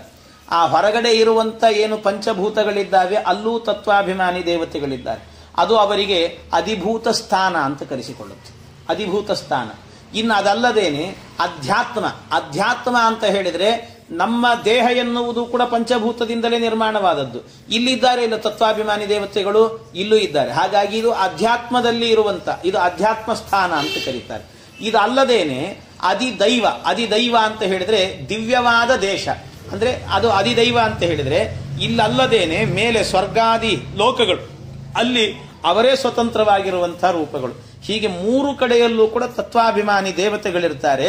ಆ ಎಲ್ಲಾ ತತ್ವಾಭಿಮಾನಿ ದೇವತೆಗಳಲ್ಲೂ ಕೂಡ ಮೂರು ಕಡೆಯಲ್ಲೂ ಕೂಡ ಭಗವಂತ ಅಚ್ಯುತಾದಿ ಅನಂತ ರೂಪದಲ್ಲಿ ಅಂತ ಹೇಳಿದರು. ಅಚ್ಯುತಾದಿ ಅನಂತ ಅಂದ್ರೆ ಅಧಿಭೂತ ಅಧ್ಯಾತ್ಮ ಅಧಿದೈವಗಳಲ್ಲಿ ಕ್ರಮವಾಗಿ ಹೇಳಬೇಕಾದ್ರೆ ಅಚ್ಯುತಾದಿ ಅನಂತ ರೂಪದಲ್ಲಿ ಅಂತ ಹೇಳ್ತಾರೆ. ಇಲ್ಲಿ ಆದಿ ಅನ್ನೋ ಪದವನ್ನು ಹೇಳಿದ್ದಾರೆ. ನಿಮಗೆ ಸಹಜವಾಗಿ ಗೊತ್ತಾಗ್ಬಿಡುತ್ತೆ, ನಾನೇನು ಹೇಳಬೇಕು ಅಂತಿಲ್ಲ. ಅಚ್ಯುತಾದಿ ಅನಂತ ಅಂತ ಹೇಳಿದಾಗ ಅಚ್ಯುತ ಮತ್ತು ಅನಂತ ಹೇಳಿದ್ದಾರೆ. ಹಾಗಾದ್ರೆ ಆದಿ ಅನ್ನೋ ಪದದಿಂದ ಯಾವ್ದು ಇಟ್ಕೊಳ್ಬೇಕು? ಹಾಗಾದ್ರೆ ಉಳಿದದ್ದು ಒಂದು. ಯಾಕೆಂದ್ರೆ ಅಚ್ಯುತ ಮತ್ತು ಅನಂತ ಅನ್ನೋ ಶಬ್ದ ಬಂದಾಗ ನಿಮಗೆ ಸಿಗುವಂತದ್ದು ಯಾವುದು ಅಂದ್ರೆ ಇನ್ನೊಂದು ಗೋವಿಂದ ಅಂತ. ಅಚ್ಯುತಾನಂತ ಗೋವಿಂದ ಎಲ್ಲ ಕಡೆಯಲ್ಲೂ ಕೂಡ ನಾವು ಹೇಳೋ ನಾಮತ್ರಯ ಜಪಂ ಕರಿಷ್ಯೆ ಅಂತ ಹೇಳಿಕೊಂಡು ಪ್ರಾಯಶ್ಚಿತ್ತಕ್ಕೋಸ್ಕರ ಮಾಡೋದಲ್ವ ಅಚ್ಯುತ ಅನಂತ ಗೋವಿಂದ ಅಂತ ಹೇಳಿಬಿಟ್ಟು. ಹಾಗಾಗಿ ಇಲ್ಲಿ ದಾಸರು ಹೇಳುವಾಗ ಅದನ್ನ ಅಚ್ಯುತಾದಿ ಅನಂತ ರೂಪದಲ್ಲಿ ಅಂತ ಹೇಳಿ, ಅಚ್ಯುತಾದಿ ಅನಂತ ರೂಪದಲ್ಲಿ ಅಚ್ಯುತ ಹೇಳಿದ್ದಾರೆ, ಅನಂತ ಹೇಳಿದ್ದಾರೆ, ಆದಿ ಅನ್ನೋದನ್ನ ಹೇಳಿದ್ರು. ಅಂದ್ರೆ ಆದಿ ಅನ್ನೋದ್ರಿಂದ ಏನ್ ಇಟ್ಕೊಳ್ಬೇಕು? ಹಾಗಾದ್ರೆ ಅನಂತ ಇದು ಗೋವಿಂದ ಅನ್ನೋದನ್ನ ಇಟ್ಕೊಂಡ್ಬಿಡ್ಬೇಕು. ಹಾಗಾಗಿ ಇದನ್ನ ದಾಸರದನ್ನು ಸೂಚನೆ. ಆದ್ರೆ ಇಲ್ಲಿ ಒಂದು ವೈಶಿಷ್ಟ್ಯ ಸ್ವಲ್ಪ ಚಿಂತನೆ ಮಾಡಬೇಕು. ವ್ಯಾಖ್ಯಾನಕಾರರು ಕೆಲವೆಲ್ಲ ಚಿಂತನೆ ಮಾಡ್ತಾರಲ್ಲಿ. ಏನಂದ್ರೆ ದಾಸರು ಹೇಳುವಾಗ ಅಚ್ಯುತಾದಿ ಅನಂತ ರೂಪದ ಅಂದ್ರೆ ಅಚ್ಯುತಾದಿ ಅನಂತ ರೂಪದಲ್ಲಿ ಅಂತ ಹೇಳಿದ್ರು. ಅಚ್ಯುತಾದಿ ಅನಂತ ರೂಪದಲ್ಲಿ ಅಂತ ಹೇಳಲಿಕ್ಕೆ ಏನ್ ಕಾರಣ ಅಂದ್ರೆ ಆದಿ ಪದವನ್ನ ಗೋವಿಂದ ಅನ್ನುವಂತ ಪದವನ್ನ ಆದಿ ಪದದಿಂದ ಹೇಳ್ತಿದ್ದಾರೆ. ಯಾಕೆ ಡೈರೆಕ್ಟ್ ಆಗಿ ಅದನ್ನೇ ಹೇಳ್ಬೋದಿತ್ತಲ್ಲ. ಮತ್ತಷ್ಟೇ ಅಲ್ಲ, ಇನ್ನೊಂದು ಗಮನಿಸ್ಬೇಕೇನು ಅಂತಂದ್ರೆ ಅಚ್ಯುತಾದಿ ಅನಂತ ರೂಪದಲ್ಲಿ ಅಂತ ಹೇಳುವಾಗ ನಮ್ಮ ಕ್ರಮ ಇರೋದು ಹಾಗೆ ಅಂದ್ರೆ ಅಚ್ಯುತ ಅನಂತ ಗೋವಿಂದ ಅಂತ. ಆದ್ರೆ ಇಲ್ಲಿ ಕೊನೆಯಲ್ಲಿ ಹೇಳಿದ್ದು ಅನಂತ ಹೇಳಿದ್ದಾರೆ. ಅಚ್ಯುತಾದಿ ಅನಂತ ರೂಪದಲ್ಲಿ ಅಂತ ಹೇಳುವಾಗ ಆದಿ ಪದವನ್ನು ಮಧ್ಯ ಹಾಕಿದ್ರು, ಅಂದ್ರೆ ಗೋವಿಂದನನ್ನು ಮಧ್ಯಕ್ಕೆ ತಂದ್ರು, ಕ್ರಮ ವ್ಯತ್ಯಾಸ ಮಾಡಿದ್ರು ದಾಸರು. ಅಂದ್ರೆ ನಾವು ಹೇಳಬೇಕಾದ್ದು ಅಚ್ಯುತ ಅನಂತ ಗೋವಿಂದ ಅಂತ ಹೇಳಬೇಕು. ಆದ್ರೆ ಗೋವಿಂದನನ್ನು ಮೊದಲು ತಂದ್ರು, ಆಮೇಲೆ ಅನಂತ ಹಾಕಿದ್ದಾರೆ, ಮಧ್ಯದಲ್ಲಿರುವಂತಹದ್ದನ್ನು ಆಮೇಲೆ ಹಾಕಿದ್ದಾರೆ. ಆದ್ರಿಂದಾಗಿ ಅಚ್ಯುತಾದಿ ಅನಂತ ಅಂತ ಹೇಳಿದ್ರಿಂದಾಗಿ ಆ ಕ್ರಮ ವ್ಯತ್ಯಾಸವನ್ನು ಮಾಡಿದ್ರು. ಯಾಕೆ ವ್ಯತ್ಯಾಸ ಮಾಡಿದ್ರು ಕ್ರಮವನ್ನ ದಾಸರು? ಯಾಕೆ ವ್ಯತ್ಯಾಸ? ಅಷ್ಟೇ ಅಲ್ಲ, ಅದನ್ನ ಬಾಯ್ಬಿಟ್ಟೆ ಹೇಳ್ಬೋದಿತ್ತಲ್ಲ, ಹೇಳೋದಾದ್ರೂ ಕೂಡ ಗೋವಿಂದ ಅನ್ನುವಂತ ನಾಮ ಅಲ್ಲಪ್ಪ ಷಟ್ಪದಿ ಅನ್ನುವಂತ ಏನು ಇದು ಷಟ್ಪದಿ ಛಂದಸ್ಸಿನಲ್ಲಿ ಇರೋದು. ಆದ್ರಿಂದಾಗಿ ಇದಕ್ಕೆ ಅನುಗುಣವಾಗಿ ಹೇಳಲಿಕ್ಕೆ ಬರ್ತಾ ಇರಲಿಲ್ಲ, ಅದಕ್ಕೋಸ್ಕರವಾಗಿ ಈ ರೀತಿ ಹೇಳಿದ್ದು ಅಂತ ಹೇಳಿದ್ರೆ ಅದನ್ನು ಏನು ಹೇಳಬೇಕಾಗಿಲ್ಲ. ಹಾಗೆ ಯಾಕೆ ಅಂತಂದ್ರೆ ಈಗ ಇಲ್ಲೇನು ಮಾಡಿದ್ದಾರೆ ಅಂದ್ರೆ ಪದುಮನಾಭನು ಅಚ್ಯುತಾದಿ ಅನಂತ ರೂಪದಲ್ಲಿ ಅಂತ ಹೇಳಿದ್ದಾರೆ. ಪದುಮನಾಭನು, ನೀವು ಪದುಮನಾಭನು ಅಂತ ಅನ್ನೋ ಪದವನ್ನು ಹಾಕ್ಬೇಡ್ರಿ. ಪದುಮನಾಭನು ಅನ್ನುವಂಥ ಪದ ಹಾಕಿದ್ರೆ ನಿಮಗೆ ಅದು ಸಮಸ್ಯೆ ಬರುತ್ತದೆ. ಅದಕ್ಕೆ ಏನು ಮಾಡಬಹುದು ಅಂತ ಹೇಳಿದ್ರೆ ಮಧುಹನಚ್ಯುತ ನಂತ ಗೋವಿಂದ್ ಎಂಬ ರೂಪದಲ್ಲಿ ಅಂತ ಹೇಳ್ಬೋದು, ಸಮಸ್ಯೆನೇ ಇಲ್ಲ. ಮಧುಹ ಅಂದ್ರೆ ಮಧುಸೂದನ ಅಂತ ಅರ್ಥ. ಈ ಪದುಮನಾಭನು ಅನ್ನುವಂಥ ಪದವನ್ನು ತೆಗೆದು ಮಧುಸೂದನ ಅಂತ ಹಾಕಿದ್ರೆ ಏನು ತಪ್ಪಿದೆ? ನಮಗೆ ಇಷ್ಟು ಹೊಳೆಯುತ್ತೆ ಅಂತಂದ್ರೆ ದಾಸರು ಇಷ್ಟು ಪದ್ಯಗಳನ್ನು ರಚನೆ ಮಾಡಿದವರು ಅವ್ರಿಗೆ ಹೊಳೆಯಲ್ಲಿ ಏನು? ಹಾಗಾದ್ರೆ ಇಷ್ಟು ಪದ್ಯಗಳನ್ನು ಬರೆದವರಿಗೆ ಅದು ದೊಡ್ಡ ವಿಚಾರ ಆಗಿತ್ತೇನು? ಹಾಗಾಗಿ ಅವ್ರು ಹೇಳುವಾಗ ಮಧುಹನಚ್ಯುತ ಅನಂತ ಗೋವಿಂದರೆಂಬ ರೂಪದಲ್ಲಿ ಅಂತ ಹೇಳಿದ್ರೆ ಷಟ್ಪದಿ ಛಂದಸ್ಸಿಗೆ ಯಾವುದೇ ರೀತಿಯಾದ ಭಂಗ ಬರುವುದಿಲ್ಲ. ಹಾಗಾಗಿ ಮಧುಹ ಅನ್ನುವಂಥ ಶಬ್ದವನ್ನು ಹಾಕಿದ್ರೆ ಸಾಕಾಗ್ತಿತ್ತು, ಪದುಮನಾಭ ಅನ್ನೋ ಪದವನ್ನು ಬೇಕಾಗಿರಲಿಲ್ಲ. ಆವಾಗ ಹೇಳಿದಾಗ ಗೋವಿಂದ ಅನ್ನೋ ಶಬ್ದವು ಸೇರಿಸಿದಂತೆ ಆಗ್ತಿತ್ತು. ಗೋವಿಂದ ಶಬ್ದವನ್ನು ಸೇರಿಸಿದಂತೆ, ಈ ಗೋವಿಂದ ಶಬ್ದವನ್ನ ಬಿಟ್ಟು ಕ್ರಮ ವ್ಯತ್ಯಾಸ ಮಾಡಿ ಆದಿ ಪದದಿಂದ ಅದನ್ನು ಇಟ್ಟುಕೊಳ್ರಿ ಅಂತ ಹೇಳಿ ಯಾಕಿಷ್ಟೆಲ್ಲ ವಿಚಿತ್ರಗಳನ್ನೆಲ್ಲ ಮಾಡಿದ್ದಾರೆ ದಾಸರು ಅಂತ ಹೇಳಿದ್ರೆ ಅದಕ್ಕೆ ಇಲ್ಲೊಂದು ವೈಶಿಷ್ಟ್ಯವನ್ನು ಸೂಚನೆ ಮಾಡ್ತಿದ್ದಾರೆ ಅಂತ ದಾಸರು ಒಂದೊಂದು ಪದ ಬಳಸ್ತಿರ್ತಾರೆ. ಕೆಲವು ಕಡೆಯಲ್ಲಿ ಭಾರಿ ವೈಶಿಷ್ಟ್ಯವನ್ನು ತುಂಬಿರ್ತಾರಂತೆ. ಏನು ಅಭಿಪ್ರಾಯ ದಾಸರದ್ದು ಅಂತ ಹೇಳಿದ್ರೆ ಅಚ್ಯುತಾದಿ ಅನಂತ ಅಂದ್ರೆ ಅಚ್ಯುತಾದಿ ಅಂತೇಳಿ ಅಚ್ಯುತ ಅನಂತ ಗೋವಿಂದ ಅನ್ನುವಂಥ ಮೂರು ರೂಪಗಳನ್ನು ಕ್ರಮವಾಗಿ ಇಟ್ಟುಕೊಳ್ಬೇಕು, ಅದರಲ್ಲಿ ಏನು ಸಂಶಯ ಇಲ್ಲ. ಆದರೂ ಇಲ್ಲಿ ಗೋವಿಂದ ಅನ್ನೋದನ್ನ ಮಧ್ಯದಲ್ಲಿ ಹಾಕಿ ಅನಂತ ಅನ್ನೋದನ್ನು ಕೊನೆಗೆ ಹಾಕಿದ್ರಲ್ಲ, ಯಾಕೆ ಅಂದ್ರೆ ಕೊನೆಗೆ ನಿಮಗೆ ಅನಂತ ಅನ್ನೋ ಅನುಸಂಧಾನ ಬರಲಿ ಅಂತ. ಕೊನೆಗೆ ಆ ಪದ ಹಾಕಿದ್ದು ಅನಂತ ಅನ್ನೋ ಅನುಸಂಧಾನ ಬರಲಿ. ಯಾಕೆ ಅಂತ ಹೇಳಿದ್ರೆ ಈಗ ಹೇಳಿದ್ರಲ್ಲ, ಏನು ಜೀವರನ್ನು ಸೃಷ್ಟಿ ಮಾಡಿ ವಿಧಿಭವಾದಿ ಸಮಸ್ತ ಜೀವರ ಹೃದಯದೊಳಗೆ ಏಕಾತ್ಮ ನೆನೆಸುವನು ಅಂತ. ಆ ಏಕಾತ್ಮ ಅನ್ನುವಂಥ ಹೆಸರಿನಿಂದ ಭಗವಂತ ಇದ್ದಾನಲ್ವಾ, ವಿಧಿಭವಾದಿ ಸಮಸ್ತ ಜೀವರಲ್ಲಿದ್ದಾನೆ. ಆದ್ರೆ ಜೀವರು ಎಷ್ಟು ಜನ ಇದ್ದಾರೆ? ಜೀವರೆಷ್ಟು? ಅನಂತ ಜೀವರಿದ್ದಾರೆ. ಹಾಗಾದ್ರೆ ಭಗವಂತ ಎಷ್ಟು ರೂಪದಿಂದ ಇದ್ದಾನೆ? ಅನಂತ ರೂಪದಿಂದ ಇದ್ದಾನೆ ಅನ್ನೋದನ್ನು ಸೂಚನೆ ಮಾಡಲಿಕ್ಕೋಸ್ಕರವಾಗಿ ದಾಸರೇನು ಮಾಡಿದ್ರಂತೆ, ಕ್ರಮ ವ್ಯತ್ಯಾಸವನ್ನ ಮಾಡಿ ಅನಂತ ಪದವನ್ನು ಕೊನೆಗೆ ಹಾಕಿದ್ರಂತೆ ದಾಸರು. ಇದು ಜಮಖಂಡಿ ವಾದರಾಜಾಚಾರ್ಯ ಮಾಡುವಂಥ ವ್ಯಾಖ್ಯಾನ ಬಹಳ ಸುಂದರವಾಗಿ. ಯಾಕೆ ಆ ಪದವನ್ನು ಹಾಕಿದ್ರು ಆ ಕಡೆ ಈ ಕಡೆ ಮಾಡಿದ್ರು ಅಂತ ಅನ್ನೋದಕ್ಕೆ. ಆದ್ರೆ ನಿಮ್ ಕ್ರಮ ಹಾಗೆ ಇಟ್ಕೊಳ್ರಿ, ಅಚ್ಯುತ ಅನಂತ ಗೋವಿಂದ. ಆದ್ರೆ ಇವರು ವ್ಯತ್ಯಾಸ ಮಾಡಿ ಹೇಳಿದ್ದು ಯಾಕೆ ಅಂದ್ರೆ ಅನಂತ ರೂಪದಿಂದ ಭಗವಂತ ಇದ್ದಾನೆ ಅನ್ನೋದನ್ನು ಸೂಚನೆ ಮಾಡ್ಲಿಕ್ಕೋಸ್ಕರವಾಗಿ ವ್ಯತ್ಯಾಸ ಮಾಡಿ ಹೇಳಿದ್ರಂತೆ ದಾಸರು. ಹಾಗೆ ಅಂತ ಹೇಳ್ತಾರೆ. ಹೀಗೆ ಅಚ್ಯುತಾದಿ ಅನಂತ ರೂಪದಲ್ಲಿ ಅಧಿಭೂತ, ಈ ಎಲ್ಲದರಲ್ಲೂ ಕೂಡ ಭಗವಂತ ಅಚ್ಯುತಾದಿ ಅನಂತ ರೂಪದಿಂದ ಇದ್ದಾನೆ ಪರಮಾತ್ಮ ಅಂತ ಹೇಳಿದರು. ಈ ಅಚ್ಯುತಾದಿ ಅನಂತ ರೂಪದಿಂದಾಗಿ ಅಧಿಭೂತ ಅಧ್ಯಾತ್ಮ ಅಧಿದೈವದೊಳು ಕರೆಸುವ ಪ್ರಾಣನಾಗಾಭಿಧನು ದಶರೂಪದಲ್ಲಿ ಅಂತ. ಪ್ರಾಣನಾಗಾಭಿಧನು ದಶರೂಪದಲ್ಲಿ ಅಂತ ಹೇಳಿದ್ರೆ ಪ್ರಾಣನಾಗಾಭಿಧ ಅಂತ ಆದ್ರೆ ಅಂದ್ರೆ ಅರ್ಥ ಏನು ಅಂತಂದ್ರೆ ಪ್ರಾಣ ನಾಗ ಮತ್ತು ಅಂದ್ರೆ ಪ್ರಾಣನಾಗ ಅಂತಂದ್ರೆ 10 ಜನ ಇದ್ದಾರೆ ಅವರು. ಪ್ರಾಣನಾಗ ಅಂದ್ರೆ ಪ್ರಾಣ, ಅಪಾನ, ವ್ಯಾನ, ಉದಾನ, ಸಮಾನ. ಮತ್ತು ನಾಗ ಅಂತ ಹೇಳಿದಾಗ ನಾಗ, ಕೂರ್ಮ, ಕೃಕಲ, ದೇವದತ್ತ, ಧನಂಜಯ ಎಲ್ಲ ಮರುದೇವತೆಗಳು. ಈ ಎಲ್ಲರನ್ನು ಮರುತ್ತಂದ್ರೆ ವಾಯುದೇವರು ಅಂತ. ಹಾಗಾಗಿ ಆ ದೇವತೆಗಳು ಇವರೆಲ್ಲರೂ ಇದ್ದಾರಲ್ಲ, ಇವರ ಒಳಗೂ ಕೂಡ ಭಗವಂತ ಏನು ಮಾಡ್ತಾನಂತೆ ಪರಮಾತ್ಮ, ಇವರ ಒಳಗೂ ಕೂಡ ಪ್ರಾಣಾದಿ ಪಂಚಕಂ ಚೈವ ತಥಾ ನಾಗಾದಿ ಪಂಚಕಂ ಅಂತ ಇದನ್ನು ಕೂಡ ವ್ಯೋಮ ಸಂಹಿತೆಯಲ್ಲಿ ಹೇಳುತ್ತಾರೆ. ಅಲ್ಲಿ ಹೇಳಿರುವಂತಹದನ್ನು ದಶವಿಧ ಪ್ರಾಣರಲ್ಲಿ ವಿರಾಟ್ ಪ್ರಾಣನಾಗಿರುವಂತ ವಿಷ್ಣು ಭಗವಂತ ಪ್ರಾಣ ನಾಗಾದಿ ರೂಪಗಳಿಂದಲೇನೆ ಇದ್ದು ನಮ್ಮೆಲ್ಲರನ್ನೂ ಕೂಡ ಸಂರಕ್ಷಣೆ ಮಾಡ್ತಾನಂತೆ ಪರಮಾತ್ಮ. ಆಯಾಯ ರೂಪದಲ್ಲೇ ಇದ್ದುಕೊಂಡು ಸಂರಕ್ಷಣೆ ಮಾಡ್ತಾನೆ. ಹಾಗಾಗಿ ಪ್ರಾಣನಲ್ಲಿ ಪ್ರಾಣ ಅನ್ನೋ ಹೆಸರಿನಿಂದ, ಅಪಾನನಲ್ಲಿ ಅಪಾನ ಅನ್ನೋ ಹೆಸರಿನಿಂದ, ಹಾಗೆ ನಾಗನಲ್ಲಿ ನಾಗ ಅನ್ನೋ ಹೆಸರಿನಿಂದ, ಹೀಗೆ ಆಯಾಯ ಹೆಸರಿನಿಂದಲೇನೆ ಅವನು ಇದ್ದುಕೊಂಡು ವಾಯುಗಳು ಪಂಚ ಮತ್ತು ನಾಗಾದಿಗಳು ಪಂಚ ಇವರ ಒಳಗೆ ಇದ್ದುಕೊಂಡು ಭಗವಂತ ಸಂರಕ್ಷಣೆಯನ್ನು ಮಾಡುತ್ತಾನೆ ಅಂತ ತಿಳ್ಕೊಳ್ಬೇಕು ಅಂತ ಹೇಳುತ್ತಾರೆ. ಇದು ಹೇಳಿ ಮುಂದೆ ಇಷ್ಟು ಹೇಳಿದ್ರಲ್ವಾ, ಇಷ್ಟು ರೂಪಗಳು ಅಂತ ಹೇಳಿದ್ದಾರೆ. ಇಷ್ಟು ರೂಪಗಳನ್ನು ಹೇಳಿದ ನಂತರ ಎಷ್ಟು ರೂಪಗಳಾದವು ಅಂತ ಚಿಂತನೆ ಮಾಡುತ್ತಾರೆ. ಮತ್ತೆ ಎಷ್ಟು ರೂಪಗಳನ್ನು ಚಿಂತನೆ ಮಾಡಬೇಕು ಅಂತ ಹಿಂದೆ ನಿಮಗೆ ಆ ಸಂಖ್ಯಾಶಾಸ್ತ್ರ ನ್ಯೂಮರಾಲಜಿಯ ಕೆಲವೆಲ್ಲ ಪದ್ಯಗಳು ಹಿಂದೆ ಬಂದಿದ್ದು ಕೆಲವು ಸಂಧಿಗಳಲ್ಲಿ, ಅದನ್ನು ಇಲ್ಲಿ ಮತ್ತೆ ಮುಂದುವರಿಸ್ತಾರೆ ದಾಸರು. ಅದನ್ನ ಮುಂದೆ ಹೇಳುವಾಗ ಭಗವಂತ ಎಷ್ಟು ರೂಪಗಳಿಂದಾಗಿ ಎಷ್ಟೆಷ್ಟು ಎಲ್ಲೆಲ್ಲಿ ಹಾಗೆ ಆಗಿದ್ದಾನೆ ಅಂತ ಹೇಳಿಬಿಟ್ಟು ಹೇಳುತ್ತಾ ಇದ್ದಾರೆ. 5,20,300 ರೂಪಗಳೀರೆರಡು ಸ್ಥಾನದಲ್ಲಿ ಚಿಂತಿಪುದನು ದಿನದಿ ಬುಧರು 127,3,6,000 ರೂಪದಿಂ ದಶ ಮಾರುತರೊಳಿದ್ದವರವರ ಪೆಸರಿಂದೆ ಕರೆಸುವನು. ಕೆಲವು ಕಡೆಯಲ್ಲಿ ಬಹುಶಃ 2,000 ಅಂತಿರಬಹುದು ಪಾಠ. ಹಾಗಿದ್ರೆ ಅದು ತಪ್ಪು ಪಾಠ ಅಂತ ಇಟ್ಕೊಂಡ್ಬಿಡಿ. 5 ಅಂತ ಅನ್ನುವಂತಹದ್ದು ಸರಿಯಾದ ಪಾಠ. ಎಲ್ಲಾದ್ರೂ 2 ಅಂತಿದ್ರೆ ಅದನ್ನು ತಿದ್ದಿಕೊಳ್ಳಿ. ಹಾಗೆ 5,026 ಯಾಕೆಂದ್ರೆ ನಾನು ಹೇಳಿದ ಪಾಠ ಸರಿ ಅನ್ನೋದಕ್ಕೆ ನಿಮಗೆ ಆ ಸಂಖ್ಯೆ ಹೇಳಿದಾಗ ನಿಮಗೆ ಅರ್ಥ ಆಗಿಬಿಡ್ತದೆ ಅದು. ಅದರಿಂದಾಗಿ 5,026 ರೂಪಗಳೀರೆರಡು ಅಂದ್ರೆ ಇದನ್ನ ಎಲ್ಲೆಲ್ಲಿ ಅಂತ ಹೇಳಿದ್ರೆ 2 ಸ್ಥಾನದಲ್ಲಿ ಅಂತ ಹೇಳಿದ್ರು. 2 ಸ್ಥಾನಗಳಲ್ಲಿ ಅಂದ್ರೆ 4 ಸ್ಥಾನಗಳಲ್ಲಿ ಏನು ಮಾಡಬೇಕಂತೆ ಇದನ್ನ 5,026 ಅಂತ. 5,000 ಅಂದ್ರೆ 25 ಅಂತ ಅರ್ಥ. 25,000 ಅಂತಂದ್ರೆ ಅರ್ಥಾತ್ ಎಷ್ಟಾಯ್ತು ಅವಾಗ 10,000 ಅಂತ ಆಯ್ತು. ಆಮೇಲೆ 26,300 ಅಂತ. 26,300 ಅಂದ್ರೆ 326 ಅಂತ. ಹಾಗಾದ್ರೆ ಒಟ್ಟು ಎಷ್ಟಾಯ್ತು 10,326 ಅಂತ ಆಯ್ತು. ಹಾಗಾಗಿ 10,326 ರೂಪಗಳಿಂದಾಗಿ ಭಗವಂತನನ್ನ 2 ಸ್ಥಾನದಲ್ಲಿ ಅಂದ್ರೆ ರೂಪಗಳು 2 ಅಂದ್ರೆ 2 ಅಂತ ಅರ್ಥ. 2 ಅಂದ್ರೆ 4 ಅಂತ ಅರ್ಥ. 4 ಸ್ಥಾನದಲ್ಲಿ ಚಿಂತಿಪುದು ಅನುದಿನದಿ ಬುಧರು, ಜ್ಞಾನಿಗಳಾದವರು ನಿತ್ಯದಲ್ಲೂ ಕೂಡ ಇವನನ್ನ ಅನುಸಂಧಾನವನ್ನು ಮಾಡಬೇಕು ಅಂತ ಹೇಳ್ತಾರೆ. 4 ಸ್ಥಾನಗಳಲ್ಲಿ ಅನುಸಂಧಾನ ಮಾಡಬೇಕು ಅಂತಂದ್ರು. 4 ಸ್ಥಾನಗಳಲ್ಲಿ ಅನುಸಂಧಾನ ಮಾಡಬೇಕು ಅಂತಂದಾಗ ಯಾವ ರೀತಿಯಲ್ಲಿ ಅವನನ್ನು ಅನುಸಂಧಾನ ಮಾಡಬೇಕು, ಹೇಗೆ ಅದು ಅಂತ ಹೇಳಿದ್ರೆ ಅದಕ್ಕೆ ಹೇಳಿ. ಆಮೇಲೆ ಇಷ್ಟೇ ಅಲ್ಲ, ಮತ್ತು ದಶಪ್ರಾಣರು ಅಂತ ಹೇಳಿದ್ರಲ್ವಾ, ದಶಪ್ರಾಣರು ಅಂತ ಹೇಳಿದಾಗ ಅಲ್ಲಿಯೂ ಕೂಡ 127,3,6,000 ರೂಪದಿಂ 127 ಅಂದ್ರೆ 18,127 ಅಂತ ಅರ್ಥ.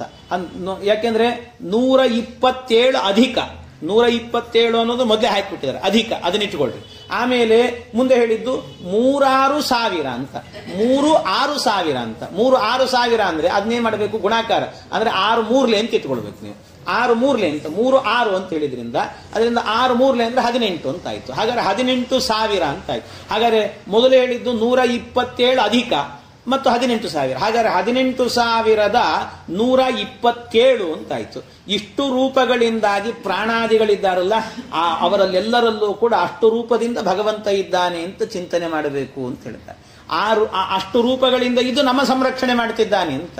ಅದನ್ನ ಹೇಗೆ ಅದನ್ನು ಚಿಂತನೆ ಮಾಡೋದು ಅಂತಂದ್ರೆ ಅದಕ್ಕೆ ಹೇಳಿದ್ರು ಇಲ್ಲಿ ಈರೆರಡು ಸ್ಥಾನದಲ್ಲಿ ಅಂತ ಹೇಳಿ. ಈರೆರಡು ಸ್ಥಾನದಲ್ಲಿ ಅಂದ್ರೆ 4 ಸ್ಥಾನಗಳಲ್ಲಿ ಅಂತ ಹೇಳಿದ್ರು. 4 ಸ್ಥಾನಗಳಲ್ಲಿ ಚಿಂತನೆ ಮಾಡಬೇಕು ಅಂದ್ರೆ ಯಾವುದದು 4 ಸ್ಥಾನ ಅಂದ್ರೆ, ಒಂದು ಹಿಂದೆ ಹೇಳಿದಂತೆ ವಿಧಿಭವಾದಿ ಸಮಸ್ತ ಜೀವರ ಹೃದಯದೊಳು ಅಂತ ಹೇಳಿದ್ರಿಂದ ಹೃದಯ ಅನ್ನೋದು ಒಂದು ಸ್ಥಾನ, ಸಮಸ್ತ ಜೀವರ ಹೃದಯ ಅಂತ. ಆ ಹೃದಯದಲ್ಲಿ ಭಗವಂತ ಏಕಾತ್ಮನೆನಿಸಿ ಅಂತ, ಅಲ್ಲಿ ಏಕಾತ್ಮ ಅನ್ನುವಂಥ ಹೆಸರಿನಿಂದ ಇದ್ದಾನೆ ಭಗವಂತ. ಆಮೇಲೆ ಅದು ಆದ ನಂತರ ಮತ್ತೆ 3 ಸ್ಥಾನಗಳನ್ನು ಹೇಳಿದ್ರು. ಯಾವುದು? ಅಧಿಭೂತ, ಅಧ್ಯಾತ್ಮ, ಅಧಿದೈವ ಅಂತ. ಈ 3 ಸ್ಥಾನಗಳು ಅಂದ್ರೆ ಒಟ್ಟು ಎಷ್ಟಾಯ್ತು? ಒಂದು ಹೃದಯ ಮತ್ತು 3 ಅಂದ್ರೆ 4 ಸ್ಥಾನ. ಈ 4 ಸ್ಥಾನ, ಈರೆರಡು ಸ್ಥಾನದಲ್ಲಿ ಚಿಂತಿಪುದು ಅಂತ ಹೇಳಿದ್ರೆ ಈ 4 ಸ್ಥಾನದಲ್ಲೂ ಕೂಡ ಅವನನ್ನು ಚಿಂತನೆ ಮಾಡಬೇಕಂತೆ. ಎಷ್ಟು ಅಂದ್ರೆ 10,326 ಅಂದ್ರೆ ಅಷ್ಟು ರೂಪದಿಂದಾಗಿ ಭಗವಂತ ಇದ್ದಾನೆ ಅಂತ.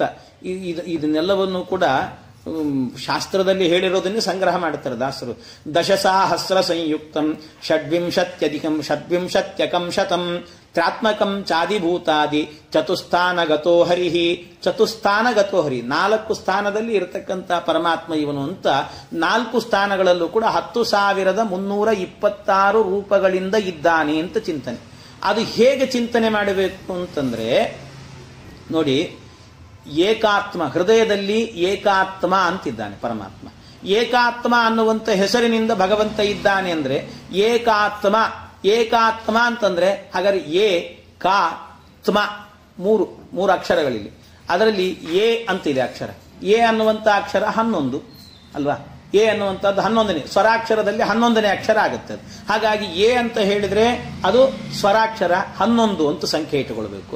ಆಮೇಲೆ ಕಾ ಅಂದ್ರೆ ಕ ಕ ಗ ಗ ಂಗ, ಹಿಂದಿನ ಅದರದೊಂದು ಸೂತ್ರವನ್ನೇ ಕಟಪಯ ಅನ್ನುವಂಥ ಸೂತ್ರವನ್ನೆಲ್ಲ. ಹಾಗಾಗಿ ಅಲ್ಲಿ ಕ ಅಂತ ಹೇಳಿದ್ರೆ 1 ಅಂತ ಅರ್ಥ. ಕ ಅಂದ್ರೆ ಇನ್ನು ತುಮ ಅಂತಿದೆ. ತುಮ ಅನ್ನುವಲ್ಲಿ ತಕಾರ ಮತ್ತು ಮಕಾರ ಇದೆ, 2 ಅಕ್ಷರಗಳಿದ್ದಾರೆ. ತಕಾರ ಮಕಾರ ಸಂಯುಕ್ತವಾಗಿದೆ, ಆದ್ರಿಂದ ಅಲ್ಲಿ ಕೂಡಿಸ್ಬೇಕು ಅದನ್ನ. ತ ಅಂತ ಹೇಳಿದ್ರೆ 1 ಅಂತ ಅರ್ಥ. ಮ ಅಂದ್ರೆ ಪ ಪ ಬ ಭ ಮ 5ನೇ ಅಕ್ಷರ. ಹಾಗಾಗಿ 1 + 5 ಅಂದ್ರೆ ಎಷ್ಟಾಯ್ತು? 6 ಅಂತ ಆಯ್ತು. ಹಾಗಾದ್ರೆ ಮೊದಲಿಗೆ 11, ಎ ಅನ್ನೋದ್ರಿಂದ 11, ಆಮೇಲೆ ಕ ಅನ್ನೋದ್ರಿಂದ 1, ಇದು 6 ಅಂತ ಆಯ್ತು. ಹಾಗಾದ್ರೆ ಒಟ್ಟು ಎಷ್ಟಾಯ್ತು ಅಂದ್ರೆ 1,116 ಅಂತ ಸಿಕ್ತು ಸಂಖ್ಯೆ. ಈ 1,116 ಅನ್ನುವಂಥ ಏನು ಸಂಖ್ಯೆ ಸಿಗುತ್ತೆ, ಇದನ್ನು ನಾವು ಮೊದಲಿಂದಲೂ ಹೇಳಿದ್ದೆ. ಏನು ಅಂದ್ರೆ ಅಂಕೆಗಳು ಸಿಕ್ಕಾಗ ಅಂಕೆಗಳನ್ನು ಅಂಕಾನಾಂ ವಾಮತೋಗತಿ ಅಂತ ಇಟ್ಟುಕೊಳ್ಬೇಕು. ಅದನ್ನು ಉಲ್ಟಾ ಇಟ್ಟುಕೊಳ್ಬೇಕು ನಾವು, ವಾಮತೋಗತಿ. ಹಾಗಾಗಿ 1,116 ಅಂದ್ರೆ 6,111 ಅಂತ ಇಟ್ಟುಕೊಳ್ಬೇಕು ನಾವು ಅದನ್ನು, ಅಂಕಾನಾಂ ವಾಮತೋಗತಿ. ಅಷ್ಟು ರೂಪದಿಂದ ಏಕಾತ್ಮ ಎಲ್ಲರ ಹೃದಯದಲ್ಲೂ ಕೂಡ ಭಗವಂತ 6,116 ಅನ್ನುವಂಥ ರೂಪದಿಂದಾಗಿ ಭಗವಂತ ಇದ್ದಾನೆ ಅಂತ ತಿಳ್ಕೊಳ್ಬೇಕು. ಇನ್ನು ಅಧಿಭೂತ, ಅಧಿದೈವ, ಅಧ್ಯಾತ್ಮ 3ರಲ್ಲೂ ಕೂಡ ಯಾವ ರೂಪ ಹೇಳಿದ್ರು? ಅಚ್ಯುತಾದಿ ಅನಂತ ರೂಪದಲ್ಲಿ ಅಂತ. ಅಚ್ಯುತಾದಿ ಅನಂತ ರೂಪದಲ್ಲಿ ಅಂದ್ರೆ ಅಚ್ಯುತ, ಅನಂತ, ಗೋವಿಂದ ಅಂತ ಈ 3 ರೂಪಗಳನ್ನು ಇಟ್ಟುಕೊಳ್ಬೇಕು. ಆ 3 ರೂಪದಿಂದ ಇದ್ದಾನೆ ಅಂತ ಹೇಳಿದಾಗ ಅದರಲ್ಲಿ ಮೊದಲಿಗೆ ಅಚ್ಯುತ ಅನ್ನುವಂಥ ರೂಪ. ಅಚ್ಯುತ ಎನ್ನುವಂಥ ರೂಪದಲ್ಲಿ ಅ ಅಂದ್ರೆ 1 ಅಂತ ಅರ್ಥ. ಅಚ್ಯುತ ಅನ್ನುವಲ್ಲಿ ಚ್ಯು ಅನ್ನುವಲ್ಲಿ ಚಕಾರ ಮತ್ತು ಯಕಾರ ಎನ್ನುವಂತಹದ್ದು 2 ಸಂಯುಕ್ತವಾಗಿದೆ. ಹಾಗಾಗಿ ಚಕಾರ ಅಂದ್ರೂ 1 ಅಂತ, ಚಜನ್ಯ 1. ಯಾರಲವ ಅನ್ನುವಲ್ಲಿ ಯಾ ಅನ್ನೋದು 1. ಹಾಗಾಗಿ 1 + 1 2 ಅಂತ ಆಯ್ತು. ಹಾಗಾದ್ರೆ ಮೊದಲು ಸಿಕ್ಕಿದ್ದು 1, ಆಮೇಲೆ 2, ಆಮೇಲೆ ಅಚ್ಯುತ ತ ಅಂದ್ರೆ ತತ್ತದಲ್ಲಿ ಮೊದಲನೇದು, ಅದರಿಂದ 1. ಹಾಗಾಗಿ ಇದು 121. ನೀವು ಅಂಕಾನಾಂ ವಾಮತೋಗತಿ ಮಾಡಿದ್ರೆ ಅದೇ ಸಿಗುವಂತಹದ್ದು. ಹಾಗೆ ಆ ಕಡೆ ಈ ಕಡೆ ಇಟ್ಟುಕೊಂಡ್ರು ಕೂಡ. ಹಾಗಾಗಿ ಅಚ್ಯುತ ಅನ್ನುವಲ್ಲಿ ಆಗಬೇಕಾದ್ರೆ ಅಂದ್ರೆ ಅಧಿಭೂತದಲ್ಲಿ ಆಗಬೇಕಾದ್ರೆ ಭಗವಂತ 121 ರೂಪದಿಂದ ಇದ್ದುಕೊಂಡು ನಮ್ಮನ್ನು ಸಂರಕ್ಷಣೆ ಮಾಡ್ತಾ ಇರ್ತಾನೆ. ತತ್ವಾಭಿಮಾನಿ ದೇವತೆಗಳ ಒಳಗೆ ಇದ್ದು ನಮ್ಮನ್ನು ರಕ್ಷಣೆ ಮಾಡ್ತಾ ಇರ್ತಾನೆ ಪರಮಾತ್ಮ ಅಂತ ಚಿಂತನೆ ಮಾಡಬೇಕು. ಇನ್ನು ಅನಂತ, ಅನಂತ ಅಂತ ಹೇಳಿದಾಗಲೂ ಕೂಡ ಅ ಅಂದ್ರೆ 1 ಅಂತ ಅರ್ಥ. ಆಮೇಲೆ ನ ಅಂದ್ರೆ ತದನ್ನ 5 ಅಂತ ಆಯ್ತು. ಆಮೇಲೆ ಅಲ್ಲಿ ಅನಂತ ಅನ್ನುವಲ್ಲಿ ಅನುಸ್ವಾರ ಇದೆ. ಅನುಸ್ವಾರವನ್ನ ನಾವು 0 ಅಂತಲೇ ಇಟ್ಕೊಳ್ಬೇಕು. ಅದನ್ನು ಅದನ್ನ 0 ಅಂತ ಲೆಕ್ಕ. ಆಮೇಲೆ ಅನಂತ ತ ಅಂದ್ರೆ 1 ಅಂತ. ಹಾಗಾದ್ರೆ ಒಟ್ಟು ಎಷ್ಟಾಯ್ತು ಅಂತಂದ್ರೆ 1501 ಅಂತ ಆಯ್ತು. 1005. ಯಾಕೆಂದ್ರೆ ಅ ಅಂದ್ರೆ 1 ಮತ್ತು ನ ಅಂದ್ರೆ 5, ಆಮೇಲೆ ಅನುಸ್ವಾರವನ್ನು ಒಂದು 0 ಅಂತ ಇಟ್ಕೊಂಡಿದ್ದೀವಿ, ಆಮೇಲೆ 1 ಅಂತ ಆಯ್ತು. ಹಾಗಾದ್ರೆ 1501 ಅಂತ ಆಯ್ತು. 1501 ಅಂತ ಇಟ್ಟುಕೊಂಡಿದ್ರಿಂದಾಗಿ ಇದನ್ನ ಅಂಕಾನಾಂ ವಾಮತೋಗತಿಯನ್ನು ಮಾಡಿದ್ವಿ ಅಂತ ಆದ್ರೆ 1051 ಅಂತ ಸಿಗುತ್ತೆ ನಮಗೆ. ಆ ಕಡೆ ಈ ಕಡೆ ವ್ಯತ್ಯಾಸ. ಹಾಗಾಗಿ 1051 ರೂಪಗಳಿಂದಾಗಿ ಈ ಭಗವಂತನಾಗಬೇಕಾದ್ರೆ, ಅಧ್ಯಾತ್ಮದಲ್ಲಿ ಆಗಬೇಕಾದ್ರೆ ಇಷ್ಟು ರೂಪದಿಂದ ಇದ್ದು ಸಂರಕ್ಷಣೆ ಮಾಡುತ್ತಾನೆ ಪರಮಾತ್ಮ ಅಂತ ತಿಳಿಬೇಕು. ಆಮೇಲೆ ಗೋವಿಂದ ಅನ್ನುವಂಥ ರೂಪದಿಂದ ಇದ್ದಾನೆ. ಗೋವಿಂದ ಅಂತ ಅನ್ನುವಲ್ಲೂ ಕೂಡ ಗೋ ಅಂತ ಹೇಳಿದ್ರೆ ಗಕಾರ ಅಂದ್ರೆ ಕ ಗ 3ನೇ ಅಕ್ಷರ, ಹಾಗಾಗಿ 3 ಅಂತ ಅರ್ಥ. ಆಮೇಲೆ ಗೋವಿಂದ ವಿ ಅನ್ನುವಲ್ಲಿ ವಕಾರ ಇದೆ, ವಾ ಅಂದ್ರೆ ಯರಲವ 4ನೇ ಅಕ್ಷರ, ಹಾಗಾಗಿ 4 ಅನ್ನುವಂಥ ಸಂಖ್ಯೆ. 3 4. ಆಮೇಲೆ ವಿಂದ ಅನ್ನುವಲ್ಲಿ ಒಂದು ಅನುಸ್ವಾರ ಬಂದ್ರೆ ಅದನ್ನು 0 ಅಂತಲೇ ಗ್ರಹಣೆ ಮಾಡಬೇಕು, ಹಾಗಾಗಿ 0 ಅಂತ ಇಟ್ಟುಕೊಂಡ್ವಿ. ಆಮೇಲೆ ಗೋವಿಂದ ದ ಅಂದ್ರೆ ಮತ್ತೆ 3, ತ ದ 3ನೇ ಅಕ್ಷರ, ಹಾಗಾಗಿ ಏನಂತಾಯ್ತು ಸಿಕ್ಕಿರುವಂತಹ ಸಂಖ್ಯೆ ಅಂತ ಹೇಳಿದ್ರೆ 3403 ಅಂದ್ರೆ 3403 ಅಂತಾಯ್ತು. ಇದನ್ನ ಅಂಕಾನಾಂ ವಾಮತೋಗತಿ ಅಂದ್ರೆ 3043 ಅಂತಾಯ್ತು. ಹೀಗೆ ಇದನ್ನು ಇಟ್ಟುಕೊಂಡು ಇದು ಏನಾಯ್ತು ಅಂದ್ರೆ 3043 ಇಷ್ಟೂ ಸಿಕ್ತಲ್ಲ. ಮೊದಲಿಗಾಗಬೇಕಾದ್ರೆ ಏಕಾತ್ಮ ಅಂತ ಒಂದು ರೂಪ, ಏಕಾತ್ಮ ಅನ್ನುವಂಥ ರೂಪದಿಂದಾಗಿ ನಮಗೆ ಸಿಕ್ಕ ಸಂಖ್ಯೆ ಎಷ್ಟು ಅಂದ್ರೆ ಹಿಂದೆ ಹೇಳಿದ ನೆನಪಿರಬೇಕು, 6111 ರೂಪಗಳು ಸಿಕ್ಕಿತ್ತು. ಆಮೇಲೆ ಮುಂದೆ ಹೇಳಿರುವಂತಹದ್ದು ಅಚ್ಯುತ ಅಂತ ಹೇಳಿದ್ರೆ 121 ಅಂತ ಹೇಳಿದ್ವಿ. ಆಮೇಲೆ ಅನಂತ ಅನ್ನೋದ್ರಿಂದಾಗಿ 1051 ರೂಪಗಳು ಅಂತ.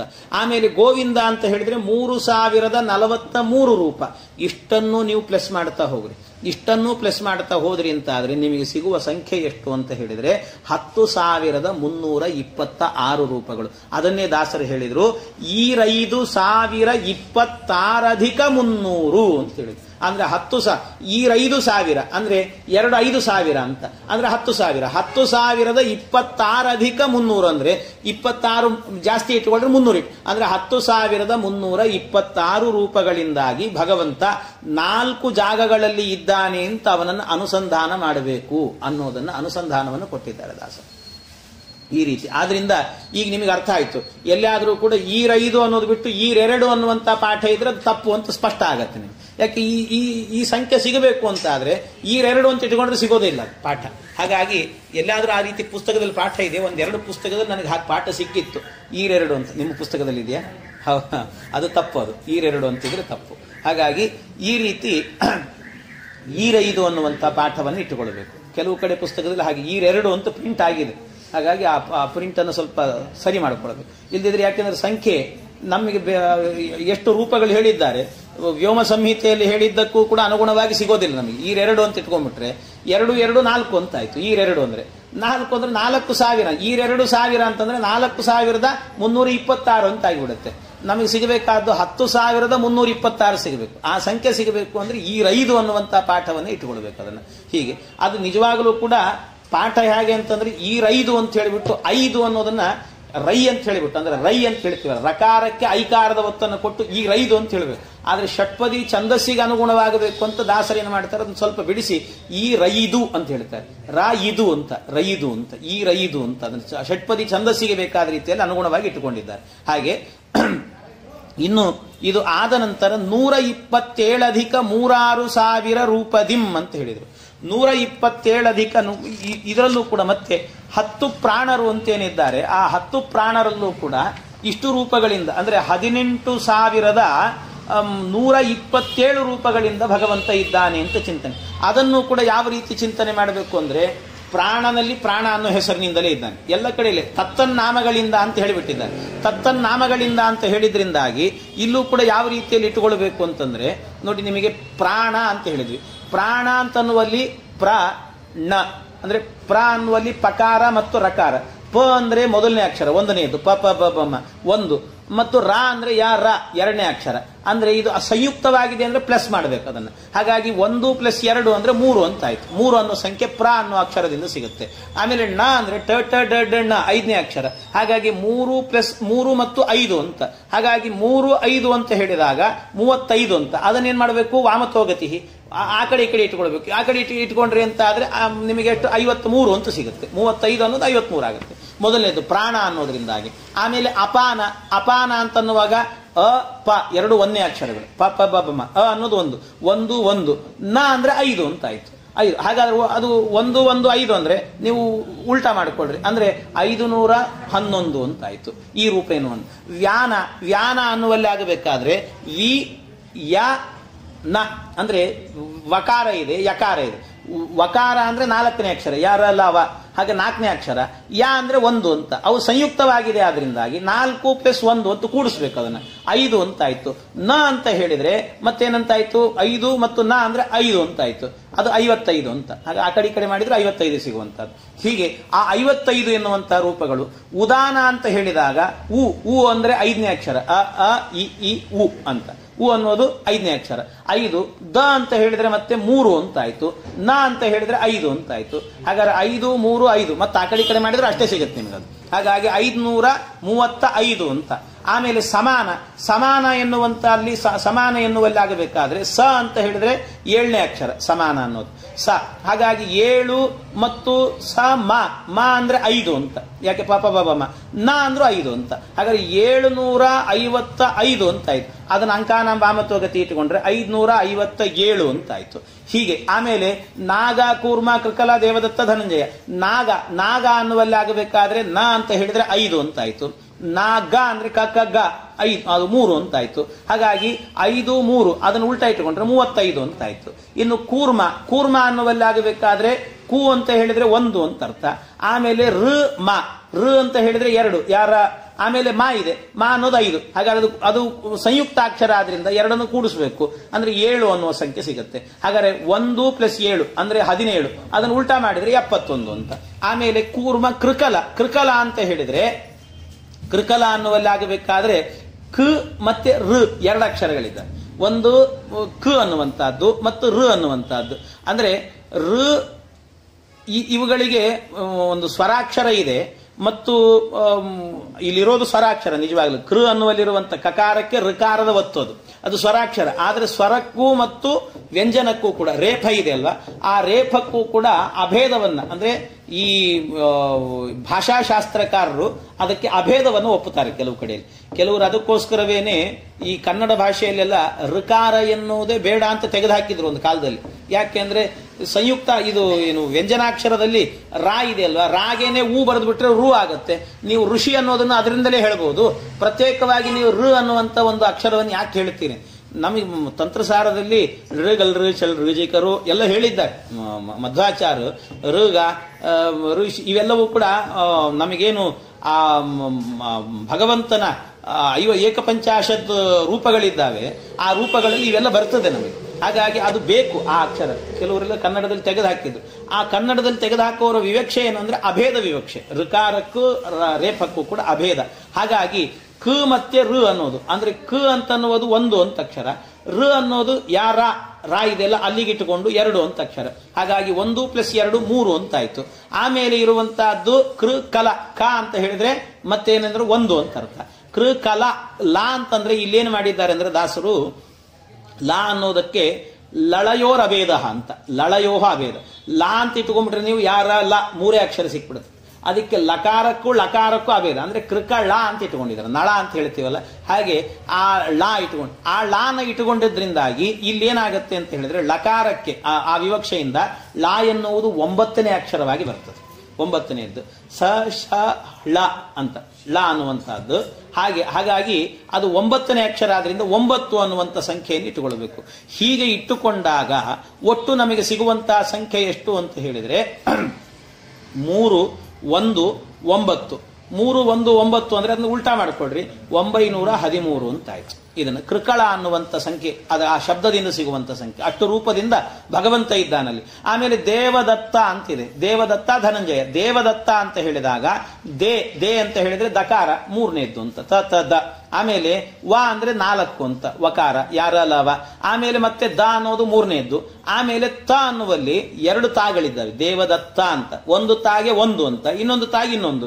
ಅದನ್ನು ಸಂಯುಕ್ತವಾಗಿದೆ, ಅದರಿಂದ ಕೂಡಿಸ್ಬೇಕು, 2 ಅನ್ನುವಂಥ ಸಂಖ್ಯೆ ಸಿಗುತ್ತೆ. ಹಾಗಾದ್ರೆ ಒಟ್ಟು ಎಷ್ಟಾಯಿತು ಅಂತ ಹೇಳಿದ್ರೆ ಅಲ್ಲಿ 3, 4, 3, 2 ಅಂತ. ಅದನ್ನು ಉಲ್ಟಾ ಮಾಡಿಟ್ಟುಕೊಂಡ್ವಿ ಅಂದ್ರೆ 2343 ಅನ್ನುವಂಥ ಸಂಖ್ಯೆ ಸಿಗುತ್ತೆ.